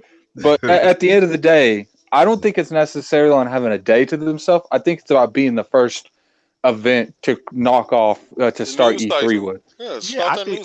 I still think it's having a day to yourself is huge. I think that 24-hour news cycle, you're in the mind share for a while because prior to that, they would jump and they would only have the headlines for a couple of hours when they were on a Monday until Sony comes right behind. And then the other thing I didn't like is Sony had the ability to counter right away. Now they rarely have the counter right away. They got a whole day. That's fine. And I hear what you're saying. I completely hear what you're saying. All I'm saying is, you shouldn't really whole 24-hour cycle to have the media to yourself. I like that. You shouldn't really like when it comes to stuff like that. I know that's probably something that they do think about. No, but you can't worry about Sony. That. You can't worry about that. You got to do this. That's just me talking from a competitive standpoint. But I agree. As a company, you've got to put out your message and be done. You know what I'm saying? So that's cool. It's going to be interesting to see what happens, how they do the Fan Fest. I like that it's in the venue. Big, exciting things. I think that's kind of hyperbole. They just got to bring the games. They've got to bring the games. And I've told Lord King, this year is the most. Absolutely. I've told Lord King this on, if I know Phil, it's his Xbox only begotten son, our Lord and Savior, his Lord and Savior. But this is the year I judge Phil. He's got the box he's want. He's in position. He's at the Microsoft roundtable. And I feel like he's been here long enough for at least CGI cutscenes for games he put in development. Listen, and even if things are not finished, I think they even have to break protocol. Even if they don't like to show things that are not finished all the way yet, they have to give us a couple of teasers. That's what I said, CGI. Yeah. Like, even if they have to show CGI, I expect something. Something. They have to get the base galvanized. This is the year. You know what I mean? So we'll if you think about it, this is the first year, besides Crackdown, maybe they'll show something about State of Decay, but they really they didn't announce anything big last year. So it's not going to be at this year's E3 besides maybe Anthem. What else could fill up that time slot? Phil, that's what we got to see. Forgive them, for they know not what they do. Xbox only begotten son, King. That's your man. I'm just saying. Forgive us for besmirching his great name. My profile pic speaks for itself. Phil, forgive them, for they know not what they say or do. They will be beholden after the show. He says that now, but he all talk. He ain't doing nothing after the show. Listen. This E3 is going to be a movie, right? It's going to be a movie. Shout out to Midnight. He's the complete photographer, 100% editor, 100% photograph genius that's going to be behind the production of a movie. There's going to be a movie. And if I feel it this way, I feel the goosebumps in this manner. And I'm going as big as, trust me when I tell you this, Addict, E3 is going to be so big for the Iron Lords podcast and for Phil Spencer himself, because Phil got a big haul. He got a haul. He said, I'm going to separate myself from these individuals because they are not on my level. I took Sunday. Sunday is my day. Y'all are not looking at the tea ramifications because of Sunday. Right. See what y'all doing is y'all looking at it and you're not seeing it for what it is. Oh my God. He said he didn't like certain things and he's changing it. When a boss doesn't like things, he does it through actions. He removes your rhetoric. He told you that y'all said y'all wasn't powerful enough. Shut up, your box is weaker. Now we got the X. The cycle, they didn't like how they can just come right behind, like Lord Cognito said, they come right behind. You say something, they come right behind, they take it away. You don't like that. We want that 24-hour cycle. What we gonna do? Take Sunday. So Fastback said, who's breathing on King's neck that's giving you goosebumps? I'm dead. They are going. You know who's breathing on? It is the heat of the sun. And I'm telling you, open your window, let that sun in, get out that darkness. Praise let this the shine sun. on you.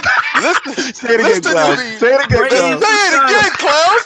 Praise the sun. Get down and worship and bend the knee. Because at the end of the show, if you didn't know, they brought 4K to you live. 4K in your face. They're going to do something else that's going to be amazing. And then you're going to say, well, he had the games, but can he deliver? Shut up. Just shut up. Y'all at a point right now where you're running out of excuses and you're bending the knee. It's either get down or lay down. You gotta lay down, baby. Bend the knee. Xbox only forgot Phil Spencer. We gotta repent. Forgive them, Phil. You guys are ridiculous. They know not what they do. I'm gonna use that. Forgive them, Phil. They do not know what they do. And on that note, we're gonna move on from this topic. We're gonna move up. I want to move up a topic, Addict, because we got Clownz on, and this is King's topic, and this is important to us OGs. We got to talk about it. So I'm gonna move up this topic. And that is, we might have to give a eulogy, man. Toys R Us, Lord King. What do you? I heard taps playing in the background. I heard taps playing in the background. I hear it. I heard it. That's Clownz. I got up to the newspaper and I saw my childhood had died front page. I looked. It was killed by me. I could not. Yeah, what's killed by you? It's your generation. It's your generation. Your generation murdered. It wasn't killed by their business practice or anything like that. They did not want to compete. Nothing of that. It was killed by my generation. It was your generation. You should have been let me know the wheels. day that I step over your topic when you're introducing it. Okay, you let me know that day when I do that, and then you can go at me. Well, King, you have permission to do that next week. Don't worry. Good. I'll be back. Anyway, I saw my childhood dead. Mm-hmm. I looked at it and I said, the song played in my head. I don't want to grow up. I saw Jeffrey and them leaving. Mm-hmm. $5 billion in debt. And they got a chance from last year. They went to courts last year. Mm-hmm. They weren't able to pay out on that debt. And they have to shutter all 700 North American stores. And that is also going to spread towards the European stores and stuff like that. The reason why this thing is shutting down, and everybody's going to point to Amazon and call Amazon the evil genius in the manipulation of how they killed the brick and mortar stores where you went and got your toys. That didn't kill it. Your cell phone killed it. Your cell phone allowed you to pick up your phone and to order from the comfort of your home. Your wallet, your store, wherever you at, you're walking. Tell me right now, you want something, you pick up your phone, you click it, you don't have to go to a store. Some people don't even, we got to the point where we're so impatient, we don't even stand in line at the checkout counter, we go to the self-checkout. Because we know better, we know ourselves. We don't need help. So no longer going to the store looking for that new toy because that new toy flashed on your app and it told you that it was there. So these children don't really play with toys anyway. My son is 8 years old. He has 2 toy bins full of toys and he plays his Xbox, his PlayStation, his DS, anything but get down on that floor and use your imagination. Talk about it. So I bring it to you, and I know I lost a piece of me when it's gone. It's gone. It's gone. It's gone like Blockbuster. It's gone. And it's never coming back. I want to know, what was you doing and how did you feel? Because I know Lord Clownz told me his beautiful, illustrious gaming history. And I know somewhere in there, Toys R Us plays a part in his development. Oh, yeah, definitely. Let's go, Clowns. There's a eulogy going on, man. We need you to say some words. I'm a Toys R Us kid. I don't want to grow up. That's right, man. We know the song. I blame Lord Addict for hunting down Jeffrey. And, once Jeffrey's gone, it killed Toys R Us. No, I mean, it's so sad because that thing was like, the hype for the 80s. You wanted something, you went to Toys R Us. They had it. They had everything, man. Like even those rare X-Men figures that came out by Toy Biz, they were at Toys R Us. You could find Iceman in those cases and those boxes. Once they unloaded it, you could wait at the door like I did, many hours for it. It's just sad, man. Like, and to see all those employees that work there that love the legacy of Toys R Us. I went to the one in Brandon, Florida the other day, and the guy was like almost crying at the checkout counter. The guy that was working there, he's like, "Man, I grew up in Toys R Us. I wanted to work here. This was my dream job, and now we're closing down." Wow. It's so sad, so sad. And then I wanted to say, like, and then there's like crazy vultures at Toys R Us all of a sudden because they're closing. I went there the other day for some Funko Pop figures, right? And there was a father and a son there, and the guy didn't, he mostly shopped at Amazon or whatever, probably because he was just telling his kid, he's like, grab everything Toys R Us exclusives, throw it in the cart. Toys R Us exclusives, I want it. I don't care how much I gotta pay. I want it. I want it right now. Give me everything. And his son was like going down the aisle frantic, like throwing everything in the cart, literally. And I got the last Raven figure, and he was so mad. But it's just sad to see that it's come to this, that they're popular now because they're going bankrupt. Absolutely. Like now everybody's going there, and the lines are crowded, and they're looking for deals and Toys R Us exclusives instead of just enjoying, that good old smell when you walk in. It smells like Toys R Us. Yeah. And the bicycles that they used to put together in the back for you, and those turtle sandboxes at the front with the sandbags. And man, I miss those game cages I used to have, where you take that slip up there. You take the slip. Yeah, you go to the game cage and you had that one employee that was like privileged with the keys. Like, yeah, I'm the big dog over here. I got this game. He got a raise. That boy got a raise that week. He had that special privilege, that cage privilege. He's like, I got Urban Champion right here for Ness. We only got 3 copies. You're lucky. Yo, wasn't he a god to us back then? Yeah. Who got the key? Who got the key? Find Thomas. Where's Thomas? Yo, shout out to Abacab in the chat. He said, trivia moment. One of the kids in the 80s Toys R Us commercial was Jaleel White, Steve Urkel. I never knew that. Wow. That's crazy. Continue, Lord Clownz, man. Take us back, man. Yeah, when I was in there the other day, I was passing by a Toys R Us employee, and he was like, one of the older guys. He just wanted to probably retire or something, and I overheard a customer trying to bribe him. Customer's like, I got $70 here. Can you hold some exclusives for me as soon as they come off the truck next week? Guy's like, I don't give a shit. We're closing, so yeah, I'll hold it for you, man. We got this. And I'm sitting there like, what? I want these things. I'm a real Toys R Us kid. I'm not even a nickel and dime you guys. I'm a real kid here. I'm with you, man. I'm with you. I go back to those commercials and I still watch them. And I really hope, the CEO said that after the bankruptcy, which is going to happen on Tuesday in court, they're going to start slashing prices Tuesday afternoon or something like that. But he's trying to hold out a few stores after bankruptcy in hopes of a buyer. So maybe me and Lord King can start like a GoFundMe or a Kickstarter for the $5 billion or something. Maybe we can do this and take over Toys R Us and run it right. Let me tell you something. If you're serious about that right there, I will actually engage you in this foolishness. I will actually engage this foolishness to no end. I'm not playing when I say that. I honestly believe there's a lot of 80s and 70s babies that don't want to see it go. Yeah, and I will be, me and Clownz will be perfect owners. Let's do it.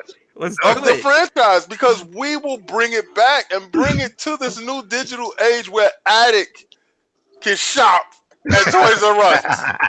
Now, I'm just like, when it comes to that, Jeffrey in the boatmobile so he can't hurt him. I'm just hold up. Yeah. Hold up. Go on.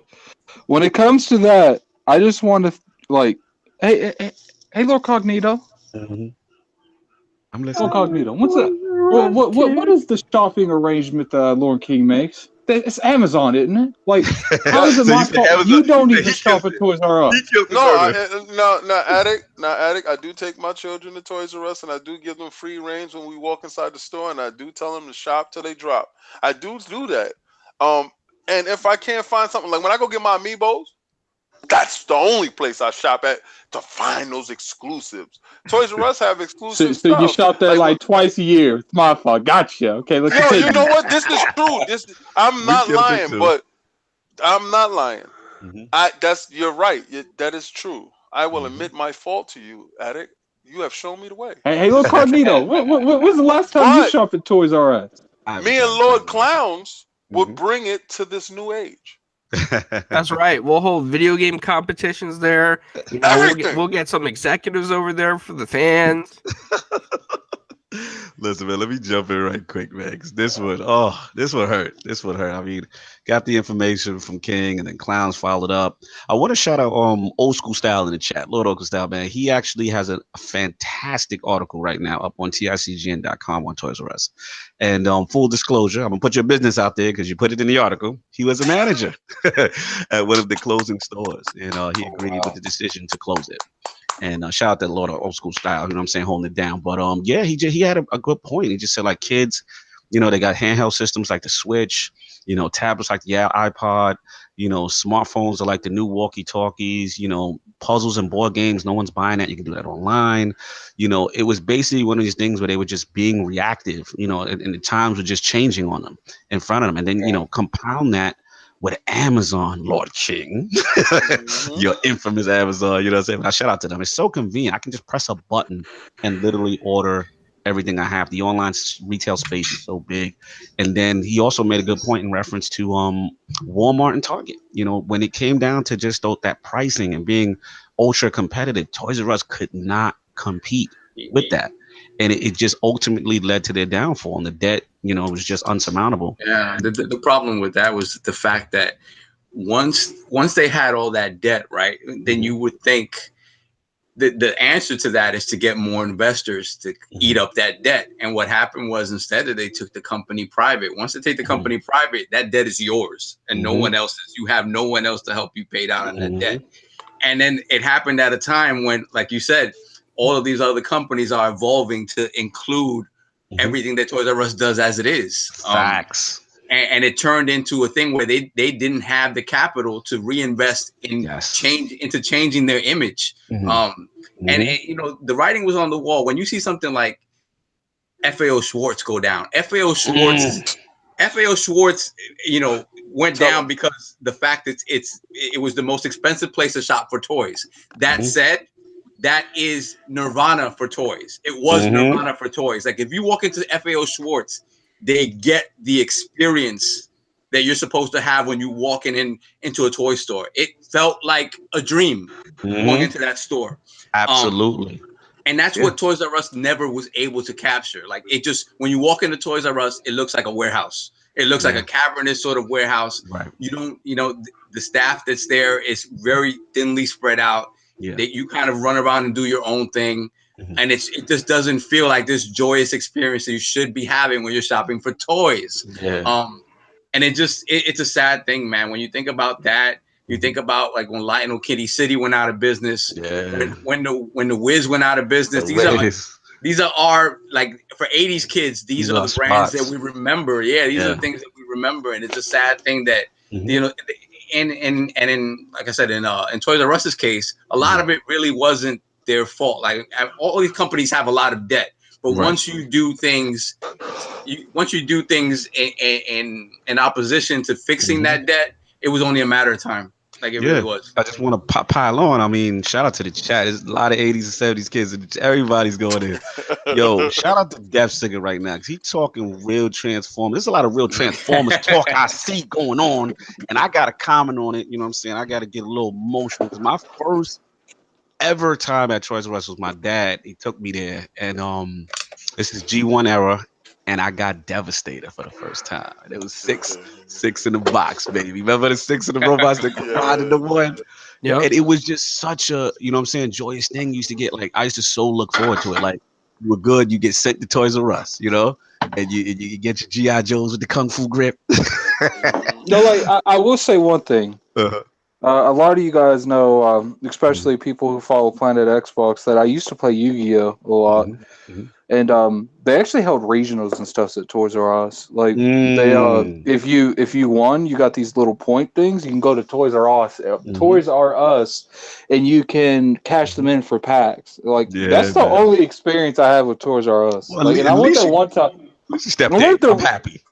I went up there one time with my cousin Storm and my cousin Sage, and his dad bought them a GameCube, and then that's the only time I've ever been in that store. I'm actually proud that you actually was able to at least go in one, because, like, again, Clownz know. Well, there's one here in our mall. Well, get in there, damn it. Go now before all the dads take the exclusives. Exactly.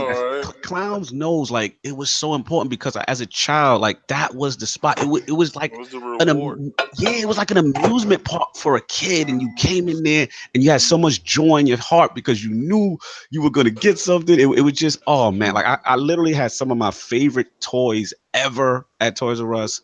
Like I said, the Transformers, the G.I. Joes, soft. No, we used to go back. Man. You know what I mean? Oh, that, man. everything. And for me, it was Christmas time, because when I was old enough to be, you know, to be privy to the realness and find out about Santa Claus, right? So I was allowed to go on to the toy shopping trip, you know, and that was a big thing for me. I'm like, I'm in the in crowd now. I'm an adult now. I know about this. So it was so much, you know, I'd be walking between my mom and my dad, and they'd be using me to pick the toys because I'm the kid, so I know what they like, what they ask for, whatnot. And it was just, and it's such an amazing experience. I'll always remember that. And it's a sad thing that that sort of stuff just doesn't happen anymore. Shout out to Brap, Starsky, Megatron, Optimus Prime. People talking about the Transformers. Because that was the place to go. Like, if you went any place else looking for Transformers, they really didn't have a large selection. They had their own aisle. Like, that's where I got the whole. What was that? That thing that we got where it was a racetrack. It was like a track. What was that? Galvatron. What was that? Oh, you about the Omega Supreme one? Omega Supreme. No, the Unicron. Unicron. It was the world, the biggest Transformer. They had like Fortress Maximus or whatever. I forgot. They had a bunch of like city. Yeah, I had Fortress Maximus. Yeah, but I think Unicron was the one that had a track. The Omega had the track. No, Omega Supreme had the track. It had the tank that went on the track that went around. Okay, yeah, that too. Yeah, so let's see. It's so many it's like exclusive stuff that you could not find anywhere. Right. And I defy you to find it on eBay right now. You look at the prices; they'll murder you. Shout out. Hold on, King. Yeah. You gotta put that camera on and show us it then, because I expect it being in your collection. Oh no, I don't have no more Transformers, bro. Yeah, a lot of us. My child. I didn't have one of those fantastic moms like you say, Lord Kratos, who that's his Super Pops. He has Super Pops. I didn't even have a daddy. My daddy was not around. But shout out to Lord Kratos, whose moms held down all his collection of video games and stuff like that. My mom, I moved my mom's threw my stuff to the left. So shout out to Lord Marlonius. Lord Marlonius has mint condition G1, all of it. What? Oh my god! Oh my god! Let's rob him now. Yes. I know the podcast does not endorse any kind of robbery whatsoever. Did you hear his Bronx come out? That was auction it. That was his Bronx though. That was his New York City Bronx. He said he got G what? Get him. Get him. Where he live? Where he at? Big condition. Oh, Lord Cognito's over there thinking to himself, that's about to be mine. He's texting him right now with the address. He always collected them, and then I guess in the early 2000s when people were buying stuff offline and stuff, the beginnings of the eBay stuff and all that, he got into buying and selling. And he made some good money buying and selling, and in the process was able to complete his G1 collection. So he has everything in boxes. Yeah. Yo, we could go on and on about Toys R Us, man. It's a sad time. With so many memories. Glad Lord King brought to this to the table, man. We got to pour a little liquor out, man. This is what hurts the Lords, man. For all OGs in the chat. 40. You know what I'm saying? This one hit hard. Lord Clownz definitely brought that to my attention. I was like, man, it's gonna be tough to go through this one. But we got to give a shout out. We gonna have to help. Yeah, we got. Shut up. I'm good. But it's 3:17. Yeah, we gotta finish it. There's no more time. We got the Red Dead topic today. But yeah, man, thanks for everybody coming through, and let's get this poll going in. You know what I'm saying? We got the new poll, obviously, with the recent announcements, obviously, by Microsoft regarding the future of Xbox and its cloud gaming division. How confident are you that Microsoft stays committed to the console market? A, very confident. Cloud services approach is just to supplement their reach. B, not confident. I can see a multi-platform Xbox app in the future. C, I don't care. Crackdown 3 is the power of the cloud, baby. So that is the question Those are the choices. Please rock the vote. Hit the ILP Twitter polls hard when it goes up. Lord Clownz, an absolute pleasure to have you finally in the realm of the Lord. Where can the fine people find you? What do you got cooking up? Thanks, man. Every Thursday night, usually at 7 or 7:30 p.m., 4 Guys with Quarters on YouTube, Twitch, Twitter, our 4GWQ podcast on Twitter. Basically, like everywhere at this point on Google search, we show up. Nice. No doubt, man. Absolute pleasure. A lot of fun stories. And shout out. We're gonna bring you and your father back for the next episode. Hell yeah, the OG. Let the OG I want to hear come some through. more stories. We just got to make sure that we got a untapped connection. You know, hey. You know, I will say this, that my dad had a good hookup at Toys R Us when I was growing up. Nice. He would actually bribe the people that unloaded the trucks. Goomba business. At midnight, when some of the trucks came in, my dad was there, and the employees unloaded them. They would actually bring them up at the cash register, and they'll be like, "Oh, here you go. Here's the whole box of Iceman. That's rare." Oh, wow. Yeah. Wow. What does that sound like from New York? What does that sound like? It sounds like talk that we don't really need to be. Hey, forget about it. You know what I mean? I don't know the way Lord Cognito was talking earlier. There wouldn't be no ringing up. They'd just take it out the back door. That's that Bronx in them. That's the Bronx. That's that Bronx tale. That's a Florida tale. Well, my dad he actually grew up in Brooklyn, but he was from Italy. See, there you go. Now we do it. Is.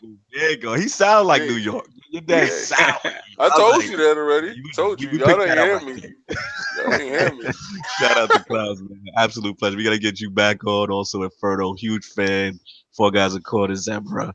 ZP. I can't pronounce it. Is it ZPCI Assassin?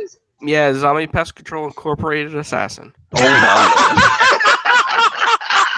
Shout out to Assassin. I love him. He has more enthusiasm than Lord Addict. He's got that sense of humor that just comes in out of nowhere. Yeah, It's so dry and sarcastic. Yes, it's like very dry. It's funny, man, just to get some reaction out of him. Absolutely. Love the show. Huge fans. Just want to shout out real quick before we do our outros. This is from the Inner Circle Network. Please go. There's an Ultimate Sea of Thieves giveaway on TICGN.com. It's by our friends at the XP. Shout out to Fane and the crew. This is your chance, y'all. Y'all can win a physical copy of the game, as well as the Xbox wireless controller, that limited edition joint, the custom one. So please go to TICGN. It's one. I think they just posted the interview too. Nice, yeah. And we got shout out to Tick last night. Craig Duncan interview was lit. TIC's DN's doing it big, y'all. Y'all gotta check that interview out. It's really dope. Craig Duncan, you know what I'm saying? You know who he is. Sea of Thieves is coming. So we got a lot of stuff cooking with that. But please make sure you get on that giveaway. It's one day away. So let's get our outros popping. Lord Addict, my brother from another mother. Co-host with the co-most came through. I'm very happy. I didn't know you'd be able to make it today, so it's good to hear you and hear you fight with us about the cloud and the future Xbox. That was fun. Where can the fine people find you? What you got cooking up? Well, you definitely won't find me in a Toys R Us. No, I'm joking. But, oh man, come on. Damn. Breaking my heart, Lord Addict. Pissing on the grave. The youth is so disrespectful. No, but I appreciate everyone for coming by. When you guys started talking about the God of War thing, I was literally looking through my friend's house, like crazy looking through. I was like, there got to be a headphone or a mic or something in here. Because I have this note now, like the processor can like register me talking a lot better. So like I actually come through clear when I have a mic now. But I couldn't find a mic. Nice. And when I found one, I was like, the first thing I thought, I ain't gonna even lie, I was like, King is done. And I just plugged it. That got him on topic. Is what did. Yeah, he thought I was coming from. I really wasn't. No doubt. Lord Solve, what's going on with you? And where can the fine people not find you online? First of all, he's gonna find his ass online this week. Continue. Hell with that. Yeah. That's over with. First off, big shout out to Lord Clownz for coming through, man. Appreciate coming on here with us fools on here. But yeah, definitely you can find me next week playing Way Out with Lord King. You're gonna find me. We're gonna do this. We're gonna do this. Profile's gonna be online? Is it gonna be online next week, baby? Well, even if he shows offline and anonymous in my chat, jump in. That's solved. We're gonna play apps. Gonna get into some Sea of Thieves as well. And I'm gonna visit my friend Mr. Lee and maybe pick up an early copy of the show. Nice. Good to you come back home. Sovereign coming back home to the show, baby. So we gonna. You gotta come back because they got a Yankee, a New York Yankee. They got my man on the cover. Just wait till that copy comes out and stop giving that charlatan any money. Yo, bro, I said, let's get that State of Decay tour. You know what I'm saying? Shout out to you, Tyler. No doubt. Lord King with the beautiful testifying this morning. Had the church all energized. It was really, really emotional. We really enjoyed what you had. Holla back, baby. Hey, where can you find people about you? Yeah, you can find me on Facebook. You can find me on. Don't find me on Instagram, but you can find me on Twitter though. Twitter is where it's at. That's where I'm living at right now. And then you're gonna find me on Portal and some other places. Now that we have in our possession a GoPro Hero 6 4K 60 frames per second. It's crazy. It's gonna be lit. It's nuts. But you're gonna catch us there, and we're gonna be doing stuff. We got a lot of stuff coming for you guys. We're gonna be at PAX East and E3 full force. We're gonna give as we get closer to these dates, like Lord King said, it's gonna be a movie, and we're gonna have a lot of information to share in regards to those events. Absolutely. What about where to find people can find you at in the meantime before that? On Twitter. Yeah. See me there, and you can see me on that Xbox. You know what it is. Stop playing. Y'all get on that Xbox and get at me. That PlayStation. My PlayStation name, my PSN name. Fanboy segment. Is Xbox 360 Lover 01. And that's a real name. Shout out to me. It's there.